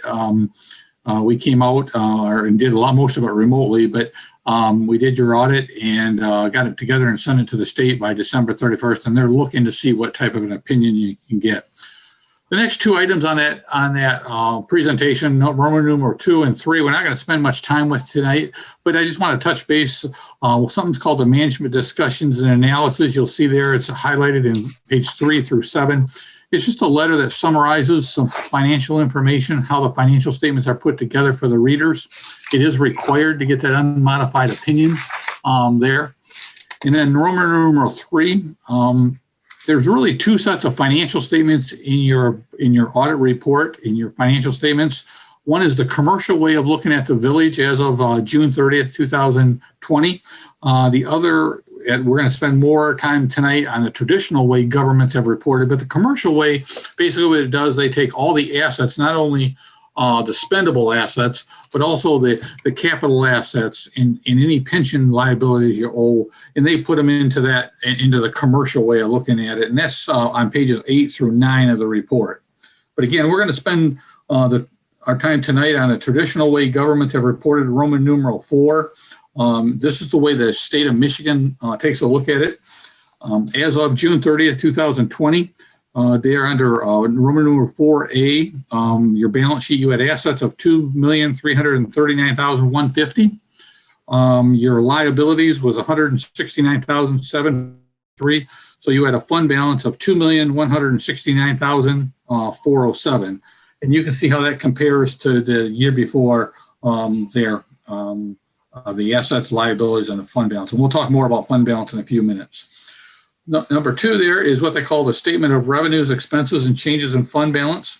This year, your general fund had revenues of $3,570,756. You had expenditures of $2,958,110. So before other items, you were to the good $612,646. You sold some assets for $1,000, and then you made some transfers to other funds, to the cemetery fund, $100,000, to the inspection fund, $20,000, and to the motor pool, $100,000. So for the year ended June 30th, 2020, your general fund was to the positive $393,646. So revenues over expenditures of $393,646. Now, Christine, I don't know if you can go to the graphs now, or if is it easier if I cover them later? Okay, good. Very good. Okay. Very good. You're very good. First, we always give you a little picture of your dollars or where they come from. Here, this is your general fund revenues. This year, about 60% of your money came from taxes. I always caution when you're looking at pie graphs, if you change one piece of the puzzle or the pie, it affects the other piece. Last year, you had quite a bit of sale of assets and things like that, and intergovernmental revenue. So each of the pieces changed proportionately. But this year, about 60 cents on every dollar came from taxes. The other big portion is intergovernmental, primarily your state shared revenues of 38%. The next graph there just does the same thing with your general fund expenditures. You'll see this year about almost half, about 47% of the general fund dollars were spent on what they call public safety. The next bigger piece was what they call general government. That includes a number of different items. You see public works of 16%. And again, you got to take a look at, some of what's included each year. You can see that compares to about 40% on public safety the year before. And the final graph that we've got here for you just kind of shows, first of all, your unassigned fund balance, and we'll talk about that in a few minutes. Just shows how it's grown over the last 6 years. Back in 2015, we were very concerned about how low your fund balance was getting. You've increased that really significantly since then, and we commend you on that. Your unassigned fund balance was $219,022 as of June 30th, 2020. Your total fund balance, and we'll talk about the difference when we go back, you'll see was in 2020 was $2,169,407. So again, a very good change. Now, if we could go back to page 2 of the handout, at the top of the page, you kind of break the fund balance down. There's basically, there's 4 different categories you can have fund balance in. You really only have them in 2. You have some restricted fund balance, $50,385. And that's basically money comes in and it's got to be spent for a particular purpose. In this case, primarily police functions, which leaves your unassigned fund balance of $2,119,022 for total fund balance as of the end of the year, $2,169,407, which is basically 71% of your annual expenditure. So you can see you went from 6% of your annual expenditures up to 71%. Number B there, in addition to the general fund, there's a number of other funds used to account for activities of the village. You'll see, first of all, the major street, you can see the revenues, expenditures there. The change in fund balance is really what revenues over expenditures. Your major street fund was to the good $47,749. Your local street fund was to the good $111,838. Your municipal street, next to it, was to the good $150,523. The cemetery was to the positive, this is included transfers in or out, was to the good $33,878.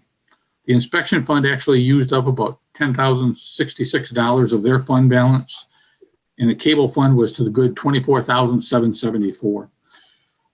Number 2 just shows you the fund balance as of June 30th, 2020, as of the date, and it gives you the 19. You can see the major street fund had fund balance of $315,000. The local street had $393,000. The municipal street, $334,000. The cemetery fund, $145,000. The inspection, $52,754, and the cable fund, $143,536. You also have what they call a capital projects fund, or your public improvement fund. Basically, the only revenue is a little bit of interest, $1,500, some expenditures of $6,136. So you use up about $4,636 of your fund balance, but you had about $500,430 of fund balance as of June 30th. You can turn over to page 3. In addition to what they call your governmental funds, on your handout, you have your enterprise funds. That's your water system and your water supply system there. And you can see, if you take a look at your water supply system, when it's the first column, you see the revenues that come in and so forth. One of the numbers there is the net income or loss you'll see there, but then you have like depreciation that we add back. If you really took at your water fund, when you look at it from a cash basis, your water fund was to the good about $122,393. Your water fund was to the good about $93,172. We provide you what they call working capital there. If you take current assets and pay off all your current liabilities, how much would you have left over? This is kind of similar to a fund balance. Your water fund would have about $1.1 million, and your wastewater would have about $657,000. You also have a couple what they call internal service funds. These are funds that operate to service other funds of the village. First of all, your motor pool fund, you'll see their bottom number was $26,890. And the retiree healthcare, really the money just comes in and goes out, was to the positive $274. The working capital on the next page of that, the next slide.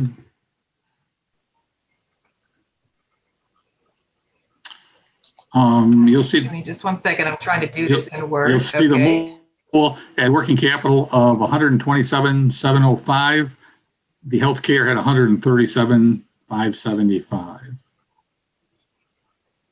Okay, there you go.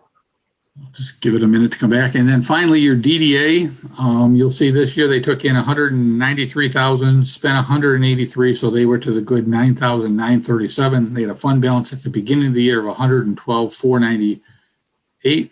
So their fund balance as of June 30th, 2020 was $122,435. So that's a real quick synopsis of the numbers. I think overall you're in good financial condition there. We also issue a couple reports in addition to the number section of that. The first one's called the Independent Auditors Report. And this year, that's a one-page report that hopefully you each have. It says Independent Auditors Report on Internal Control. We didn't become aware of any what we call material weaknesses in your system. You made some changes over the last couple of years, which we had a few items that we had suggested you change. But there were no material weaknesses. The second letter that you should have is called the audit communication letter. It's a letter to just try to explain to the village council whether there was any problems during the audit, other than most audits are being done remotely. We're learning how to get a lot of information over from you and our other clients and back and forth. There were no problems. Your accounting records have improved over the last couple of years there. And when we get this all done, we sit down and go through it page by page. And if we have any areas that we just want to talk about that we don't think are what we call material weaknesses, but just areas that you could maybe change things a little bit, we attach them on attachment A on the back of that. And that's what the 4 or 5 different items on the back of that. And we talked to management about that when we went through your report. We go through it, we set up a meeting, we go through it page by page there. I can spend a lot more time going through your audit report, answer any questions you would like. Again, overall, I think you're in good financial condition. Excellent. Thank you. Trustees, do we have any questions or comments for Mr. Bailey?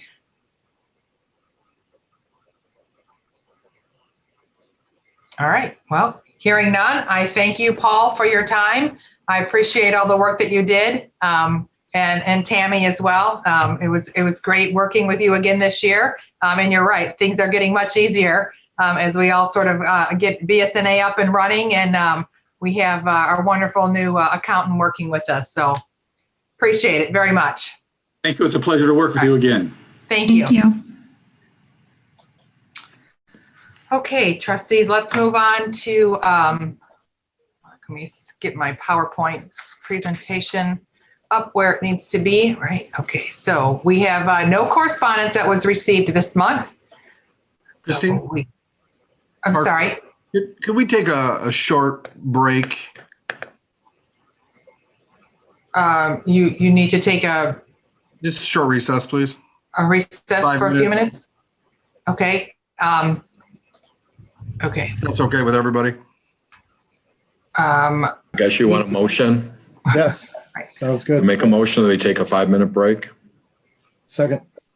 I'm sorry, so that was a motion by Hart, that was support by Fowler Yes. for a 5-minute recess? Yes. Okay. I need to call a roll on that, Catherine?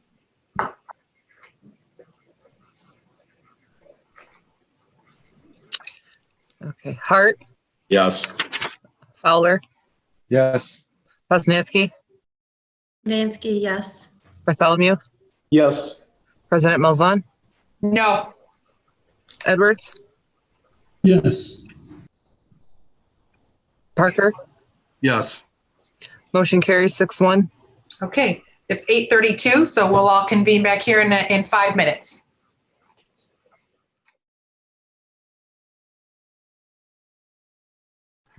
All right, it's 8:37. Okay, is everybody back? Matt Edwards is here. Okay, Poznansky, present. Hart, present? okay. Parker, present. Oh, and I see Bartholomew. Okay. So let's resume the meeting. Josh, I'm assuming we're still live streaming, so everything's good with that. I haven't heard anything different from him.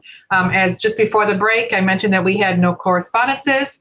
So up on tonight's agenda, we have public forum for agenda items. Is there anybody who is on this meeting that wishes to leave comment? You can use the raise your hand feature. If there's anybody who is on the live stream feed, note that I do not have the ability to monitor that during this meeting. If you do wish to make a comment, you can call my office phone. The number is on the screen right now, 586-752-3565. That would be option 3, and I can put you on speakerphone.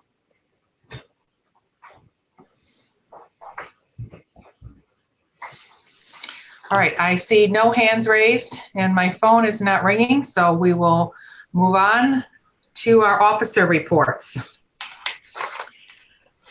Okay, I wanted to just quickly, let me stop sharing this for a second. Okay, so last year in January, I gave a year in review, so I'd like to do the same thing. 2020 was unlike any year any of us have ever experienced, and the COVID pandemic certainly created many challenges, but it did not prevent us from being productive in our abilities to problem solve and be proactive in creating growth opportunities. Clerk Trapp and I wanted to highlight a few of our accomplishments and list what our efforts have achieved. So, together with Village Council, we approved 2 major contracts, the lawn maintenance contract and the AT&T antenna project on the water tower. We completed the initial phase 1 of village to city government options.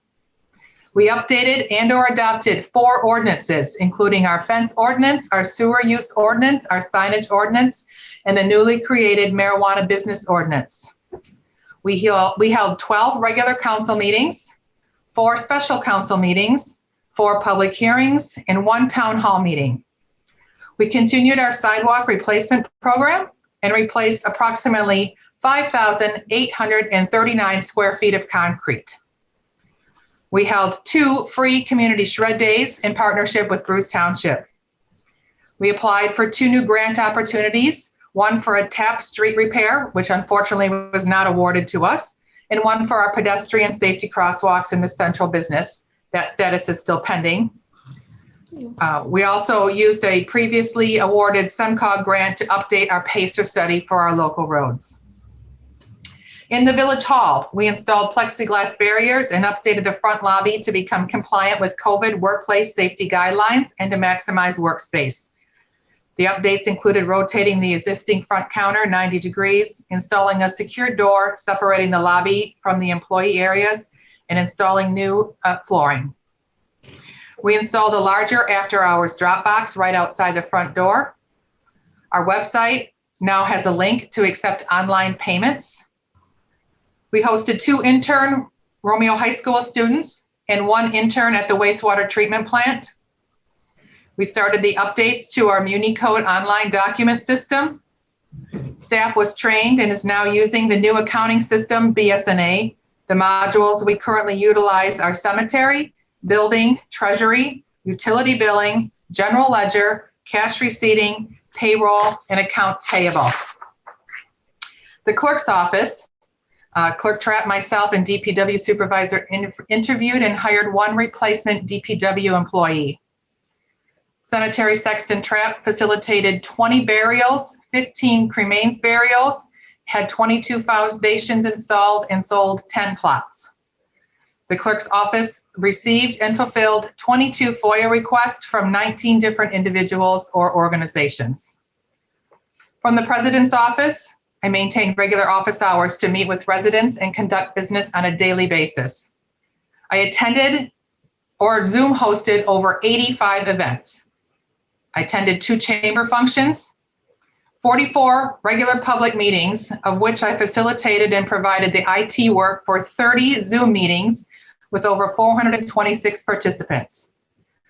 I attended 9 training and educational seminars facilitated mostly by the Michigan Association of Planners, the Southeast Michigan Council of Governments, also known as SEMCOG, and the Michigan Municipal League.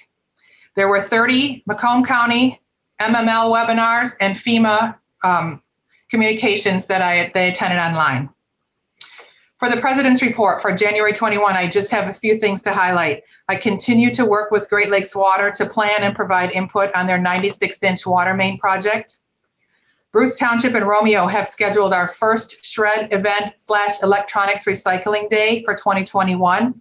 The date has been set for May 1st. We're going to hold that jointly at the Parks and Rec facility on Morton Street this year. So there'll be more information coming on that opportunity for our residents to take advantage of a free electronics recycling and paper shredding. And lastly, excitingly, I have been elected to serve as one of 2 delegates from Macomb County in the city village category to the SEMCOG Executive Committee. My term will run through June of 2022. It's an honor to represent Romeo to this statewide organization. The Executive Committee meets regularly to collaborate with delegates from other counties, as well as delegates from Michigan townships, so that together we can create initiative, policies, and programs to assist all municipalities. That concludes my President's Report for this month. Clerk Trapp, your report? All right. Well, thank you, President Malzahn, for highlighting another busy year here at the Village. I would like to say a special thank you to Lisa Hall for stepping in and taking the minutes in December when I was out on medical leave. I really appreciate that. This past holiday season, Santa's helpers responded to over 300 letters to Santa that were dropped in our mailbox. So thank you to all those volunteers that helped out with the letters. And an announcement that the marijuana business license applications will be available here in the office starting February 1st. They'll be available for pickup at the Village Hall or download from our website. And appointments for submissions must be scheduled through my office, the clerk's office. And I'll have all that information either via Facebook or also on the website for any further questions. That is all I have for this evening. Thank you. Treasurer Maddox, did you have a treasurer's report to submit?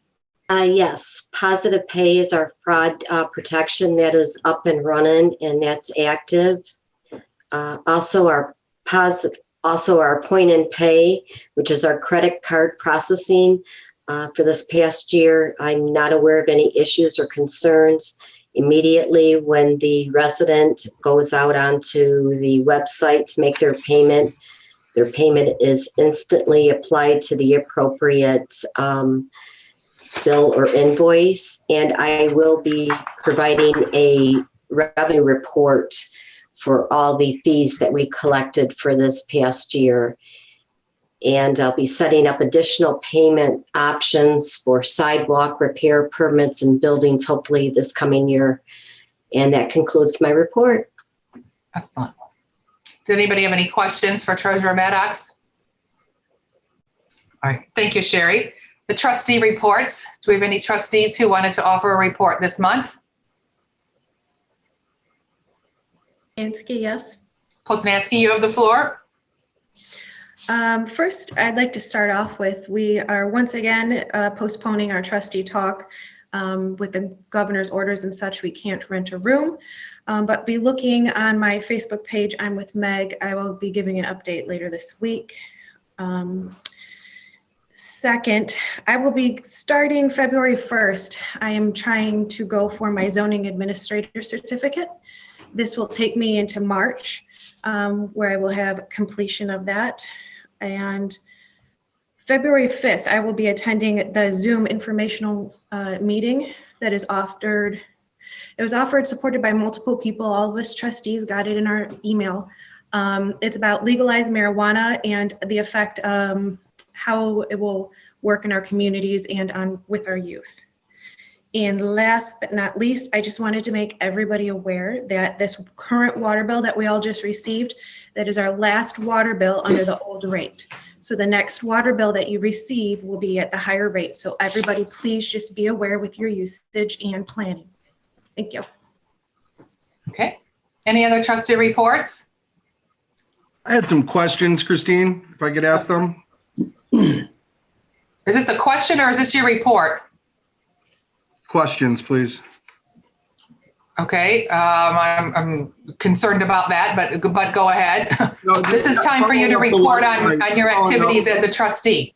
Yeah, following up on what I brought up last month, I'm still kind of at a loss on. I haven't received anything that I've requested when I came into office. Some stuff I feel that I would need to fulfill my position here, policies, the current contracts, right? We were just given the legal RFPs. You had even stated that when we needed the old ones to review, we'd get them. I didn't get the old contract for that. So for situations like the RFPs that are coming up, I'd like to be able to review what we've currently been doing so that I can see what we're doing or what we're bidding or looking at now in the future. So I don't have any contracts. I'm not sure if I have all the policies yet. That's never been determined. And then also in last month's meeting, you had stated that there was approval months ago and money spent to have the ordinances and everything updated. And you said you were going to be addressing that in this month, in last month's meeting. I just didn't know if you had any update on that also. I updated that in my president's report, which was the Muni Code. We approved that expenditure. They have codified part of those. They are working on uploading those. Do we have any time frame on that? Because like you'd said before, that happened months ago. Right. There are about 8 or 9 years worth of ordinances that have never been submitted or updated. So this is a quite lengthy process. And it's not work that we do here. We have contracted a service to do that for us. So we are under their time frame. We can certainly send out some inquiries, but no, I do not have a time frame. Okay, that's understandable. Yeah, so that was it. I just didn't know, once again, if I have all the current policies that we have, and then. As far as I'm aware, you were given all those policies in your trustee packet last month.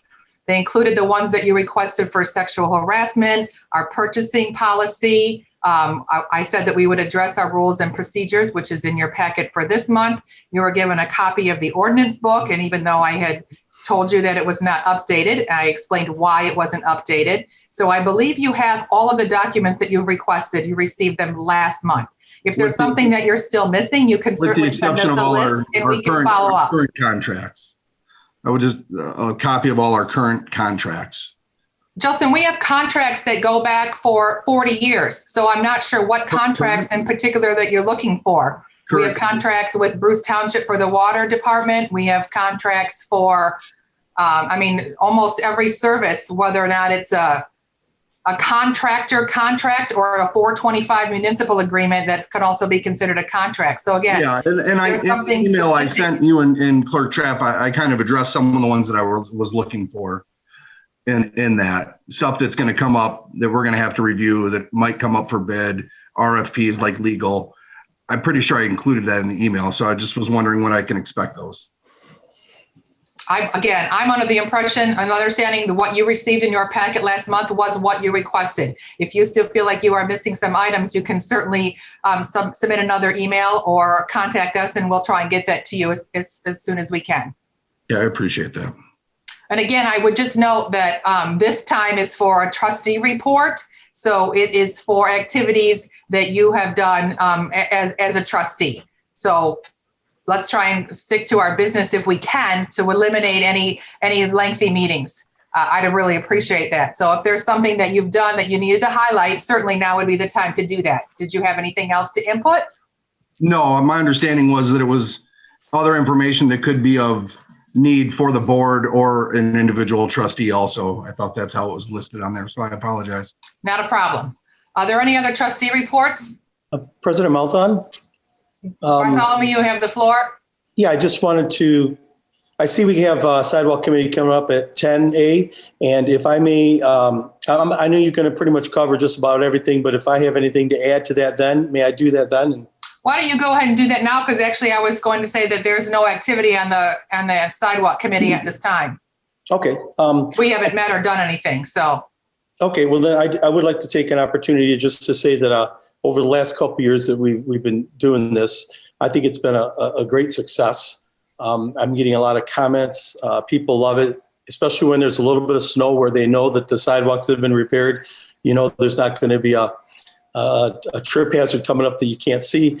We're hoping to get started in the spring, and hopefully we don't have no pandemics or anything to screw us up this year. But and the other thing I wanted to mention is, and I'll be brief because it's getting late, but basically the guys come in the morning, they start as early as they can, the whole crew's there, and then after they're done laying the cement or pouring the cement, most of the crew leaves and they leave 2 guys there to monitor things and to do a lot of the little stuff that they have to do at the end.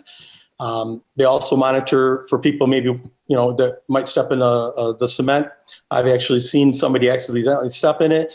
Guy was great. He went back, took some extra mud off the side, fixed it, and they broomed it again. But it's after they leave that I've noticed, somebody mentioned last month about the multiple footprints. But I just want to say that those are being done after those guys leave. They put up cones, but, people are just, you can see when they hit it once or twice and they jump off, that's fine. And the concrete is usually cure enough to where it's not like a big hole footprint. It's just maybe a dent, an indentation.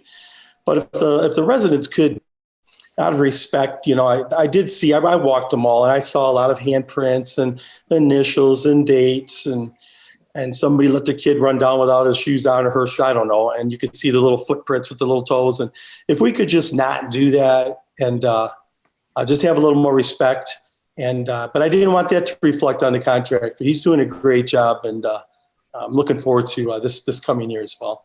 That's all I have. Thank you. Thank you. Anybody else for a trustee report? Okay. Ex officio planning commission member, Zach, I'm assuming since the planning commission did not meet that you don't have anything to update us on, but I'll let you say that. Well, yeah, there's really nothing except Bill Grandstaff. I know he called you and he called me, so still interested about his planning commission position. Mm-hmm. Yep. Okay, so I'm going to go back to the slide screen and reshare this report. And as I mentioned before, we have no committee reports because the sidewalk committee has had no activity.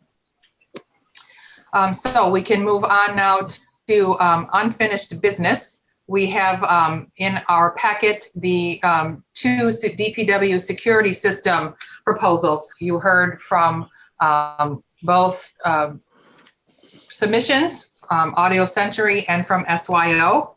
I make a motion to accept Audio Century as our contractor for security. Support? Okay, so we have a motion by Fowler. We have support by Bartholomew. Correct. Okay, Zach, if you could just clarify, are you talking about all three things, the Ring video doorbell, the Ring camera surveillance system, plus the monthly fee, and then the Honeywell security door alarm system? Is that what you're The total including? for all three was about $5,200, correct? It'll be a little bit more than that. One was 35, one was 18, and then one was almost 800. Yeah, he's got it totals. Well, the one totals 3487, and then the other one totals 45.99. So And then the Ring doorbell was $779.49. I didn't see the Ring doorbell. Do we need a doorbell? But I like the Ring. I mean, I like the Ring system. I think it's efficient. It's good. It's something that we can keep even if the contract has expired. Mm-hmm. We can, something that we can reuse. So Adding in the Ring doorbell brings that total to $6,012.48. But it was your motion, so I just wanted to clarify what equipment you wanted to approve or what your motion included. Well, I'm going to have to back up for a minute. I thought the total was what I was looking at of the two numbers. All right, what do you say? 6,000 what? There's three numbers: the Honeywell security system, the Ring camera surveillance system, and then the Ring video doorbell. So the doorbell is what would allow an alert that somebody was actually walking up to the door of the main campus. So if anybody was expecting a package or a delivery, that it would alert that somebody was looking to get into that facility. I'm looking for the doorbell, but I don't have that. It's $779. Let's see. That was on. It's on the slide. Right. It's on the slide. It's on. I'm looking at my paper. Okay, right down here. 2, DPW. 3. It's on the fourth page of the proposal that has the actual Ring I see it. camera. All right, so our total amount was what? $6,012.48. If I did All my right, I make math a motion right. to approve the 6,000, the number that you just said. And that, I'm sorry, did that also include the monthly fees? Because there's two monthly fees for the cloud service. Yes. Okay, so it included the entire proposal for Audio Century. So there was a motion by Fowler. We had support by Bartholomew. Was there any other discussion? Yeah, this is Parker. I'm going to say I'm not opposed to having a system out there. I'm just concerned that we're not following our purchasing policy and our other policies we have in place that clearly state we need to have quotes from a minimum of 3 vendors. We only have 2. The one is over 10,000, which would have to go out for a sealed bid, but it's already been made public. So that kind of presents a problem. And then if we do go with something with a monthly reoccurring fee, doesn't that fall into something we'd have to put out for RFP because it's a ongoing basis, which then would have to be posted on the Michigan Intergovernmental Trade Network? Justin, it's based much on our like policies? it's much like last month's meeting where you did suggest that this would need to be bid out, but then proceeded to approve the purchase of 2 new police vehicles at $65,000 that didn't go out for bid. So there are 2 presentations before us. The bid policy does require for contracted services, I believe, over $10,000, which the SYO system is over $10,000, but this one falls beneath that at $6,021. So Yeah, no, like I said, I'm not opposed to having a system. I just want to make sure we're following the procedures. And my understanding is the police cars did go out for 3 bids, and one refused or one didn't respond back. They tried to get a bid. So that's a different policy. If you're looking for a bid, that's a sealed submission. That's a posting that the clerk makes versus just everybody calling who they know and saying, hey, we need to do this, or I need to purchase this. Can you give me a price? That's sort of what happened with the vehicles. That's what happened with, a lot of our other municipal equipment. That is the case for these security systems. Okay, so then we don't have to, based on our quotation procedures under our purchasing policy, we do not have to get quotes from a minimum of 3 vendors. Is that what you're saying? I am saying that you have 2 proposals in front of you tonight. You have one from SYO and you have one from Audio Century. And we have a motion on the floor and we have support. And so I understand your concern. But we have a motion on the floor. To answer my question, then, do we not have to? Or are we supposed to get a minimum of 3? You have the purchasing policy in front of you. Yes, I do. Purchasing policy. I have one, yes. Mm-hmm. Yes. Yeah, so do we have to follow this? So should we then table this until we have the 3 vendor quotations? That is not my understanding, but it's certainly your vote. Okay. Christine, I have a question on the monthly fee. Yes. It completely escaped me. You said if we approve this, it goes for a 2-month monthly fee. Has to be reactivated every 2 months? Right. It's every month. You pay those fees every month, Zach, So or as long as you have it. So it's our unit then at this point, correct? Once we purchase it? We own the equipment. Okay. But there is still the cloud service to store the recordings, from my understanding from Mike Romano's presentation. And that service requires these monthly fees. The Honeywell security system is a monitoring fee. So if there's a panic button, the alarm goes off, then it triggers whoever's monitoring that security system. I'm just going off I understand it's a commercial system. But I know all these residential units that have these Ring doorbell systems in place.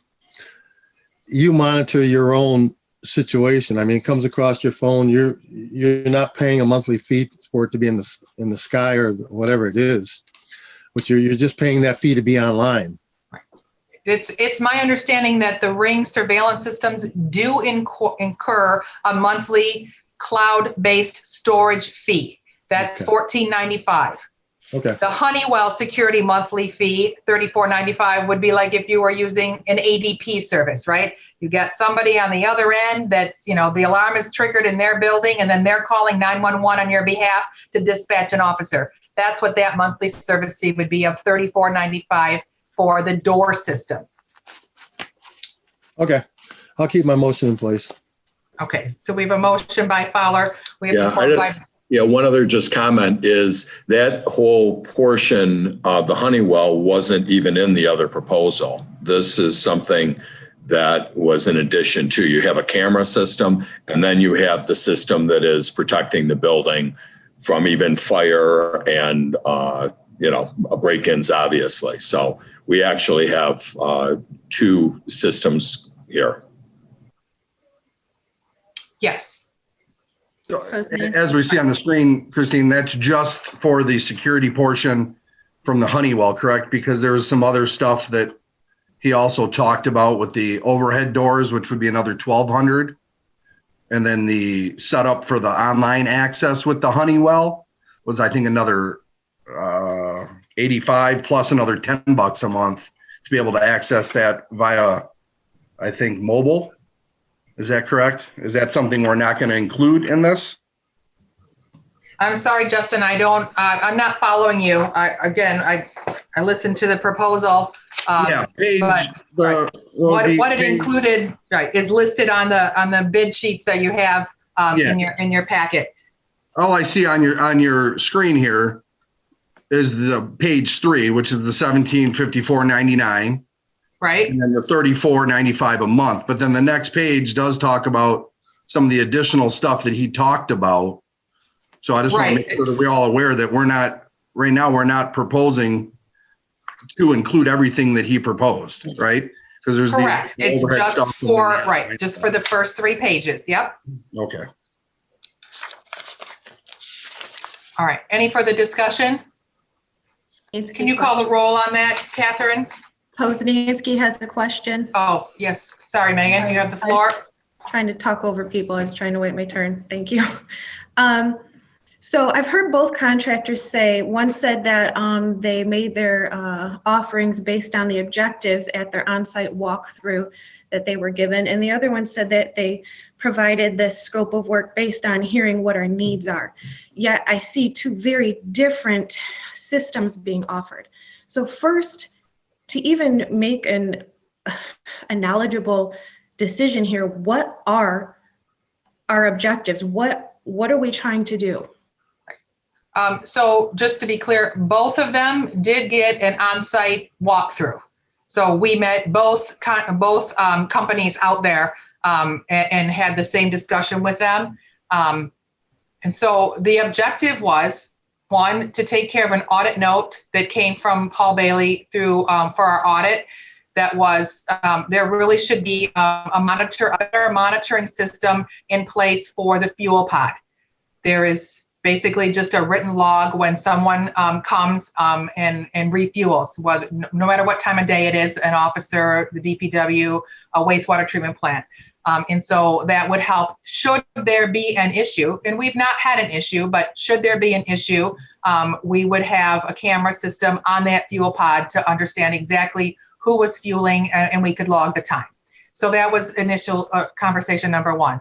And number 2 was that this facility, after we had some items go missing, realized that 1, it's in Armada Township because of the side of the road that it's on. So that's a Michigan State Police jurisdiction, not the village police. So our village police aren't even monitoring that facility like I thought they were, to be perfectly honest with you. And so having camera systems there that tie into our police will also guarantee safety. We have hundreds of thousands of dollars worth of equipment over there. We have $160,000 new leave back, right? We have an obligation and a duty to ensure that that facility is as secure as possible. So putting a camera system at a minimum that just sort of monitors the comings and goings would capture a vehicle coming by. It's not designed to capture our employees and our staffing at work because it's not going inside the buildings. It's not monitoring, every area of that campus, just the main buildings. And we, again, can monitor and have a better flow of the traffic coming through there. So to me, that's the objective, to protect and monitor those assets as best we can. Okay, thank you. Because I would also suggest that I had a conversation with Al from Wastewater Treatment Plant. Again, there's not a security system there as well. And I was going to request the consideration to put this same equipment, whichever way we voted, at that wastewater treatment plant as well.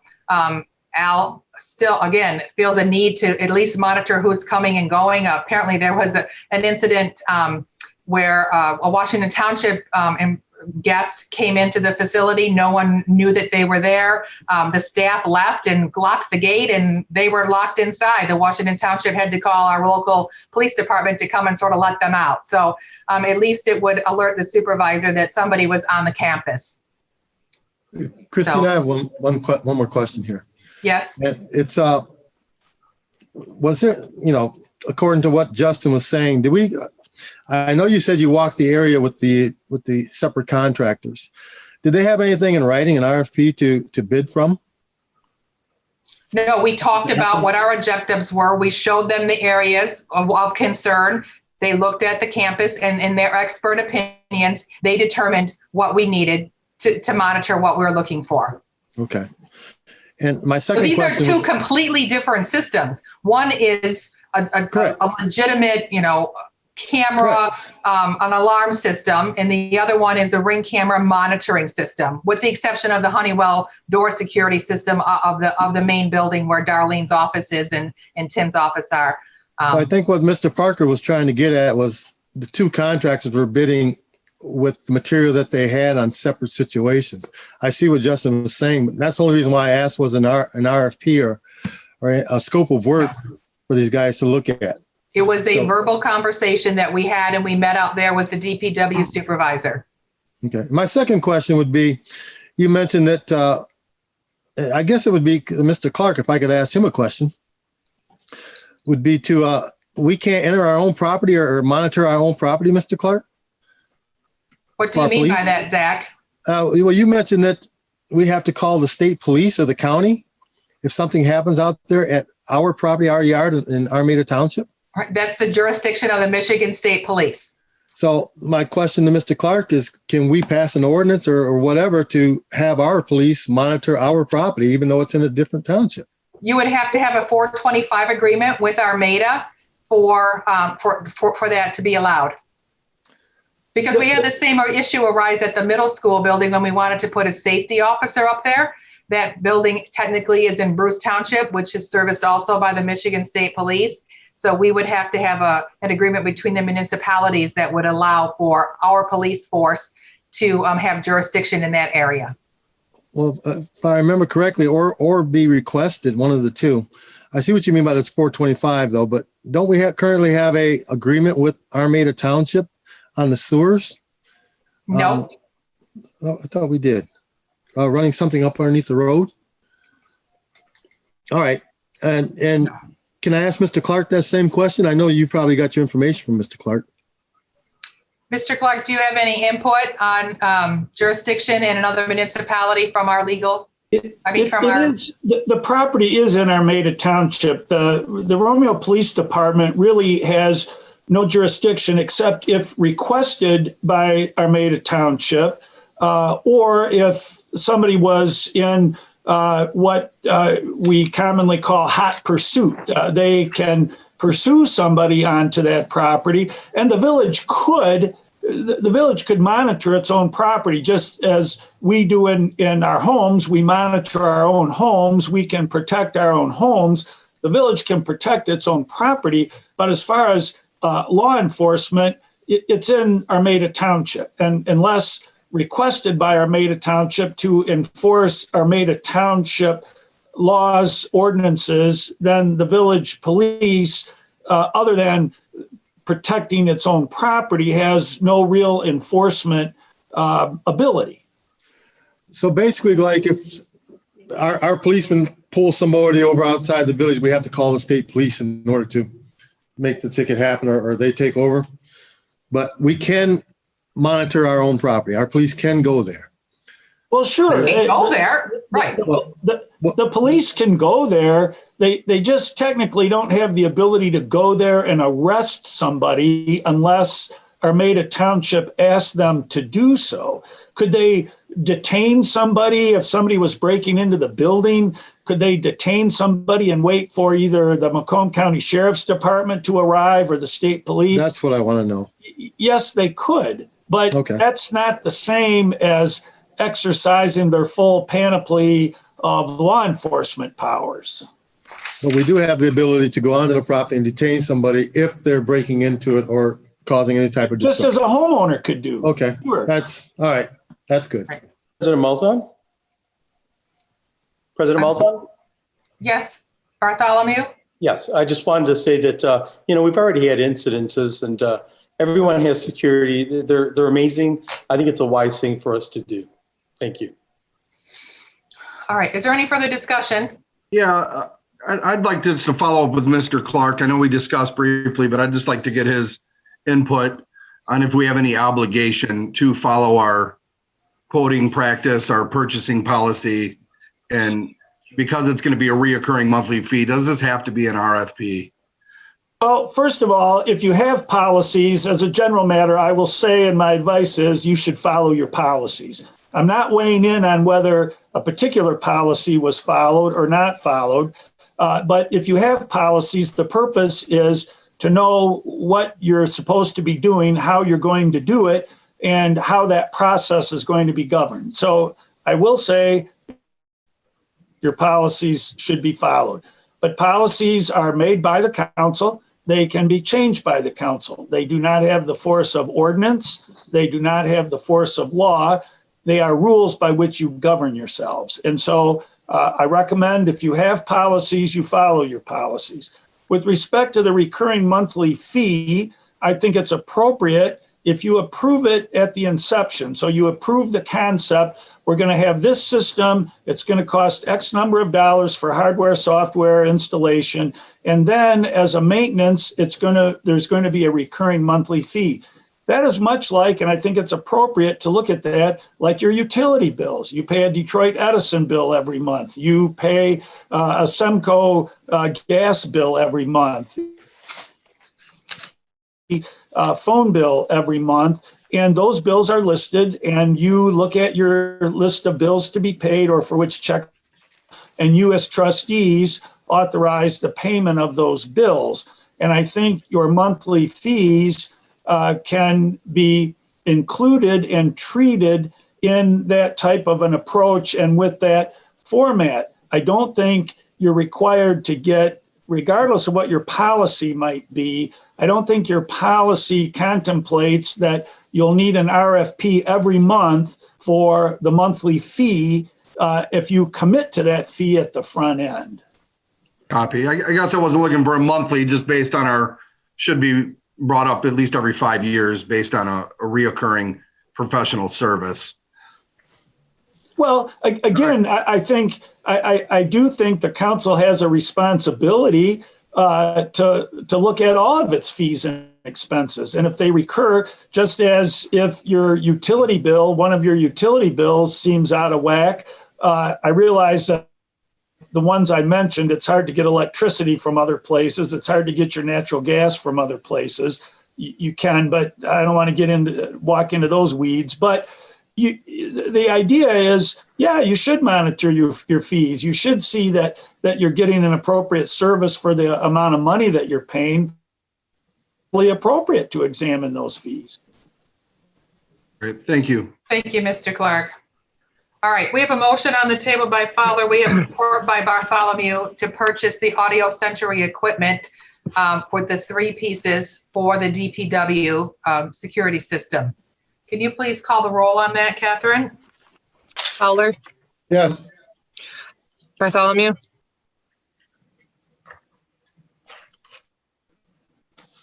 Sorry about that. Yes.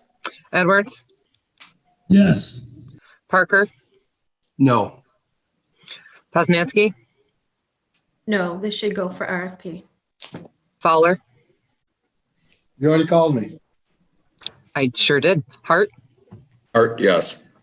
President Malzahn. Yes. Motion carries 5-2. Okay. Would council consider an approval of the same equipment at the wastewater treatment plant, or would you prefer me to put that on next month's agenda? I, for one, would think that they should look at the site and see what's appropriate. And they both have, but I didn't ask them for a equipment list. Mike Romano just said that yes, this would be the same, but I can certainly have them revisit that and resubmit if they think they need 3 cameras or 4 cameras, because there's many more buildings there. For myself, I think that the system and the cost is the way to go. I don't think we'd go to the other system that was just cameras, and it's probably has an overkill in some areas, but they might have little, change in recommendations. Little nuances. All right, I will ask both vendors if they would have a site visit again with me and prepare a proposal just for that campus. and I'll bring that back. Can you ask Cassian to put it in writing or so they're comparing apples to apples? Or whomever's doing your spec writing there at the office? I'm sorry, Zach, you're cutting out. Oh, I said, could you ask one of your consultants to put it in writing? I mean, I approved the first one, but now the second one going up the wastewater treatment plant, I'd like to see something in writing of what the contractors are bidding on. So they're bidding on the same thing. Because this SYO might come in at a different price if he's bidding on the same equipment that the other guy producing. He's using his expertise, because this is what they do, to place a bid for what he thinks would work best, which is exactly what SYO did and what Mike Romano did. Yes, they're two different systems, but that was their comfort level. That's the product that they're recommending. So that's why you have the two different variances. But I'd still like to see it in writing. I will certainly revisit that with them. But not that we couldn't bid it out, but doesn't it make sense for us to have a similar system between both, just for training, operation? That was my thought, that we would do the same. I mean, I don't think it makes sense to now go to a different, system. I would agree with you, Bob. I think that we maybe should have bid them both out at the same time, maybe some type of discount or reduction in price based on multiple systems being priced out and sold at the same time. When I had that conversation with Mike Romano, they're two different campuses. They're not related. They're one is in Armada, one is in the Village of Romeo. The different scopes of work. So it's not like they can share any services. Each Ring camera has its own ID number, so it requires its own cloud subscription. But I can verify all of that with Mike Romano and Jason and report back to you next month. Appreciate that would be good, because if they both have the same thing to bid off of, then even though they're two different types of systems, they have something common that they're looking at. And then give you a basic price for what they're looking at. Then he can provide the upgrade or whatever he's selling. But then you have the comparison of the two on what they're looking at and what they're giving you a price on. Okay, let's move on to new business. It protects us too. I'm sorry? I said it protects us too. Okay, noted. Let's move on to new business. Item A, the Romeo Community Schools 297 Prospect Demolition Waiver. You were emailed that in your packet. I'm sorry, in your email. I don't know if there's any discussion on that. We obviously heard the presentation and the scope of work. What we're just basically looking to do is to offer the schools a waiver that they can take this building down in a reasonable time frame. So does anybody have any other questions regarding that document? Parker, yes, you have the floor. Yeah, I probably should have asked when they were still on. I forgot. Maybe they've talked to you. Are they pretty confident they'll be able to complete this project by the, April 15th? Yes, it was our suggestion. Actually, it was Mr. Clark's suggestion that they figure out what the time frame was, barring any extreme weather delays. They anticipate actually a 2-week early finish to that, but we suggested that they add a little bit of padding to the end in case of a delay. So yes, they are fairly confident that scope of time would be sufficient. Do you need a motion, Christine? Go ahead. Somebody was talking over somebody, so I'm sorry. Parker, I was told, did you need a motion made?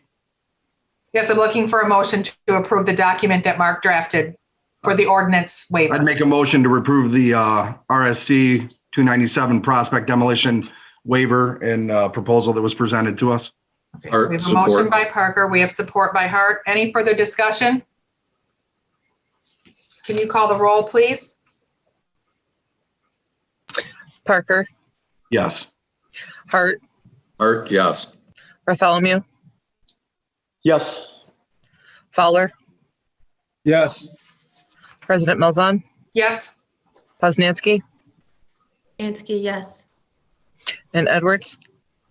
Yes. Motion carries 7-0. Okay. In your packet, next up on the agenda, I forgot to move my slide forward. Okay. We have the legal counsel RFPs. As you know, we send this out for bid. Our current contract with McLean, Myjack, and Clark has expired. We continue to, work on a daily basis with Mark, and I appreciate all of his efforts. We received submissions by Rossetti, Schultz, Jopik, and Amstutzer. Sorry, I just butchered that last name. Dickinson, Wright, Bayer, Howlett, Garnon, Lukow, Miller, Gianmarco, Mullins, and Horton, the Kelly firm, O'Reilly, Rensselaer, Keller, Toma, and McLean, Myjack, and Clark. You all scanned over copies of the full submissions. I'm assuming that you've all had time to read that. And then in your packet, you received an extensive spreadsheet that Clerk Trapp gathered all of the specific pertinent data that we were looking for and put together that spreadsheet. And while I note that there may be some cost savings going with another firm, especially in the monthly retainer of O'Reilly Rensselaer of $1,850 a month, I understand that the longevity and the history that Mark brings to the village certainly bears a lot of weight. So it's my recommendation, since I work with legal counsel on a daily basis, that we retain the services of McLean, Myjack, and Clark for another 3 years with the option to extend that for 2 years. So Second. I'm making that motion. Second. I'll support. I'm sorry, everybody supported at the same time. I guess we don't need to vote. Was that support by Hart? Yes, I supported it. Okay, so it was a motion by Malzahn, support by Hart. Any other discussion? Posnanski question. Yes. Is your motion to include all of the, for the general, the prosecution, and labor matters? Is it for everything? My motion was for general legal counsel and for prosecution. I would still like to address union negotiations when we get there, although they did submit bids on those. Okay, thank you. Mm-hmm. Can you please call a roll, Catherine? Okay, President Malzahn, Yes. Hart, Hart, yes. Parker, Yes. Bartholomew, Yes. Fowler, Yes. Edwards, Yes. Posnanski. Posnanski, yes. Okay, motion carries 7-0. Thank you very much. You're welcome, Mark. I think Justin wanted to address the next item for the Planning Commission. I'm not sure what information you are looking for. There was an added agenda item. Justin, you're on mute.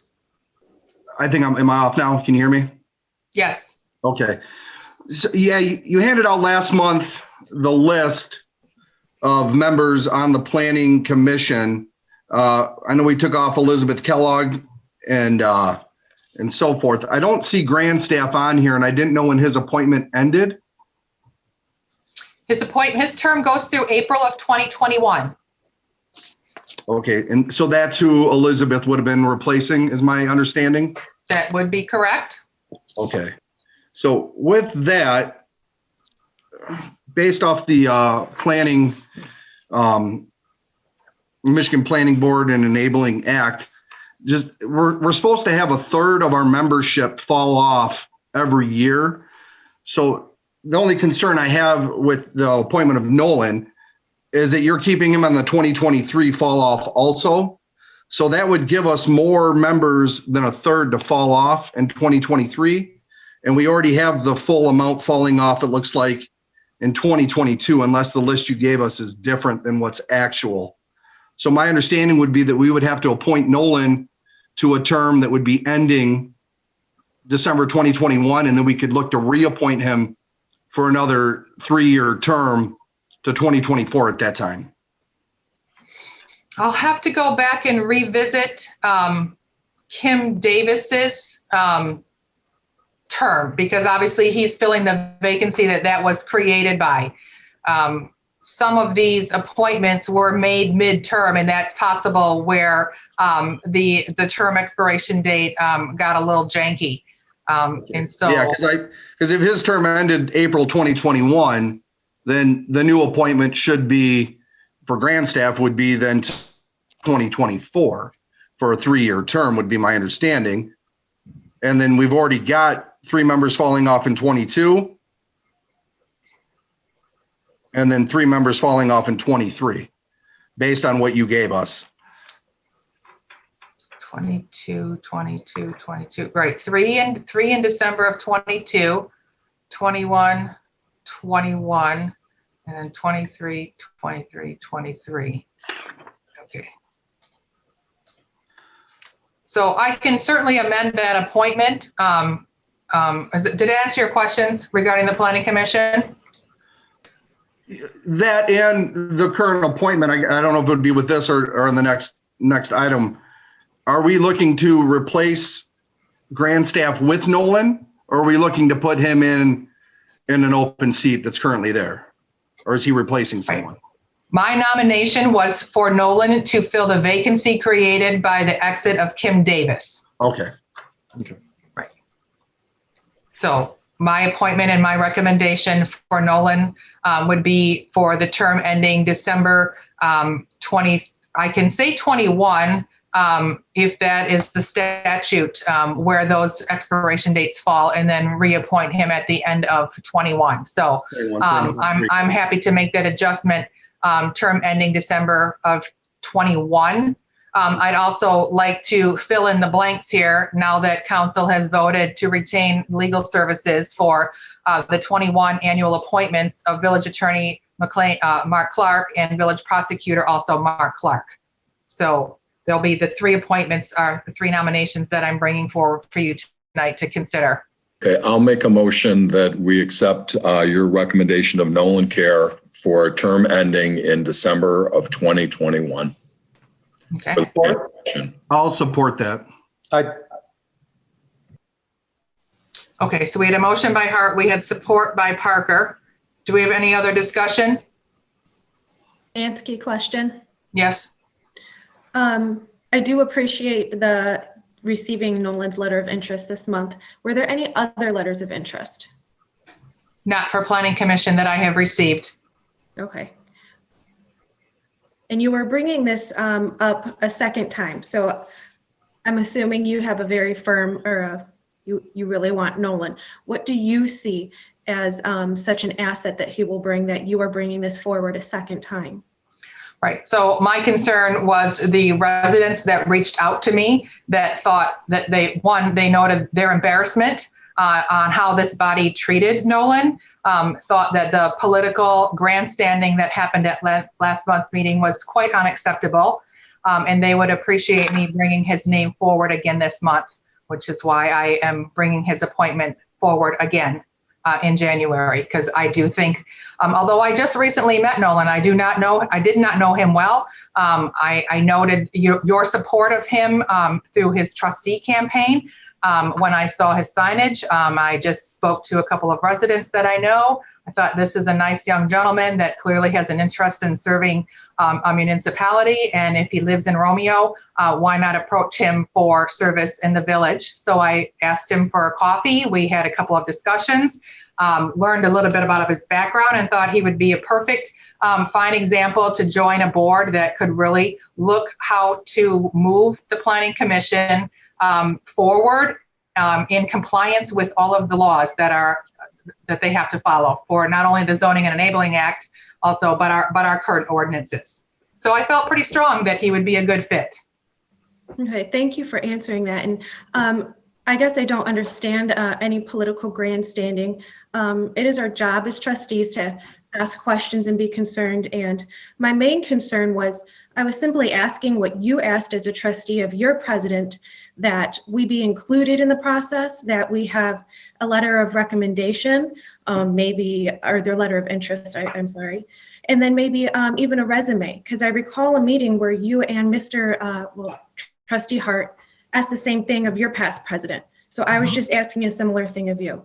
It was not a reflection on Mr. Kerr. I absolutely put his sign in my yard and voted for him. I think he would have been a great seat to have, especially Romeo representation in Washington. So that was all. President Malzahn, can I make a comment? Yes. Just from last week and our last month, and I did have a resident that lives on our street that had commented, and it seemed like it wasn't so much about Nolan, but it was more about Mr. Grandstaff's appointment and that it might take that place. And that's what all the conversation was last meeting. And it was a 3-3, so it was a tie and it failed. But I had a number of people that, and normally, that's not normal, but I had a lot of people, probably half of them people that commented on the meeting that actually watched the meeting after they heard what happened. So that's where I think the political thing came as far as it being another member that really isn't associated with this appointment. Thank you for your comment. Is there any other discussion? Yes, off of what Mr. Hart said and Megan, you said you received a number of phone calls. Well, I received the same amount of phone calls too regarding Mr. Grandstaff, who is a very valuable member in this community. So, I totally agree. But we're not considered for it. I'm sorry, I didn't mean to speak over you, Zach. Finish your thought. Yes, he totally loves this place, and anything that he can do for the community, he does. So like Bob said, it wasn't against Nolan. It was just the person that you were looking to exit at that point. Well, last month we had discussion about Elizabeth Kellogg Black replacing Mr. Grandstaff, and I withdrew that nomination. We were specifically looking at Nolan to fill a vacancy. This month, it's still Nolan filling a vacancy. It has nothing to do with the appointment or reappointment of Mr. Grandstaff. So we have a motion on the floor for Nolan to be appointed for a term ending December 21 by Hart. We have support by Parker. Can you call the roll, please? Yes. Hart. Hart, yes. Parker. Yes. Poznansky. Poznansky, yes. President Malzahn. Yes. Bartholomew. Yes. Edwards. Yes. Fowler. Yes. Motion carries 7-0. Great. So we will get Nolan sworn in, and I believe he is already on the list to register for Citizen Planner. So he's anxious to take those instructions and start serving. Also, we have the appointments that I mentioned for village attorney and village prosecutor, naming Mr. Clark to both of those positions. Can I get support for those appointments? I'll support Parker. Okay. Any discussion on that? Can you call the roll, please? President Malzahn. Yes. Parker. Yes. Edwards. Yes. Fowler. Yes. Bartholomew. Yes. Poznansky. Poznansky, yes. Hart. Hart, yes. Motion carries 7-0. Great. Thank you very much. Final order of new business, rules of procedure. Did everybody get the email that I sent out today with the updated resolution and ordinances? No. I had Mr. Clark reread through those, and he had some wording changes, not really substance changes, but some wording changes. If not everybody has had really an opportunity to review that, given the time that it's 9:40, I wouldn't mind tabling this till next month, but I'd like a little bit discussion of if there was any input or changes that any of the trustees had some concerns about, whether you want to submit those to me, or we can meet and go over those, revise the document, and then put it on next month's agenda. I'll make a motion to table it. Or Okay, that was a motion by Fowler to table till next month. Who supported? Bartholomew. Bartholomew. Any other discussion on that? Can you call the roll, please? Fowler. Yes. Bartholomew. Yes. Poznansky. Yes. Edwards. Yes. Parker. Yes. Hart. Hart, yes. President Malzahn. Yes. So rather than taking up a lot of meeting time to hash over the rules of procedures, please reference your email with that updated copy from Mark. Again, if there's some specific areas of concern or some language suggestions that you would like to offer, I'd like to include those in the draft for next month's meeting so that we have an all-inclusive document rather than hashing it out and then waiting for another month. So if everybody would just contact me direct, again, we want to be careful of the Open Meetings Act, so we're not going to do this in group messaging or emails, but I would welcome your input so that I can draft a document that everybody is comfortable with. And the last on the agenda are public comments. Looks like a lot of people have left our meeting, but there's still a few. So is there anybody here that wanted to make a public comment on any agenda item? Again, you can please raise your hand feature in the Zoom meeting. If you are watching the live stream feed, you can certainly call my office cell phone, which is 586-3565. I am at extension 3. Anybody? There's a chat at the bottom. I don't know if you want to read that, Christine, if that's part of public comments.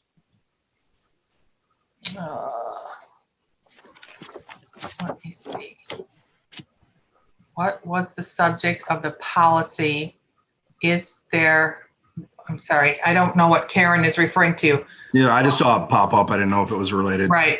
To answer the second question, yes, there is a marijuana business ordinance that was approved by Village Council several months ago. There was also amendments to our zoning ordinance that the Planning Commission agreed to. So that's already been adopted and published. Oops, I'm sorry, I scrolled through the, all right. Since my phone's not ringing, I don't see, somebody's just entering the meeting, but I don't see any hands raised. So Zach, motion to adjourn? Sounds good. Second. Okay. You're gonna call the roll on that, please? It is 9:41. Okay, President Malzahn? Yes. Fowler? Yes. Hart? Yes. Bartholomew? Yes. Edwards? Yes. Parker? Yes. Poznansky?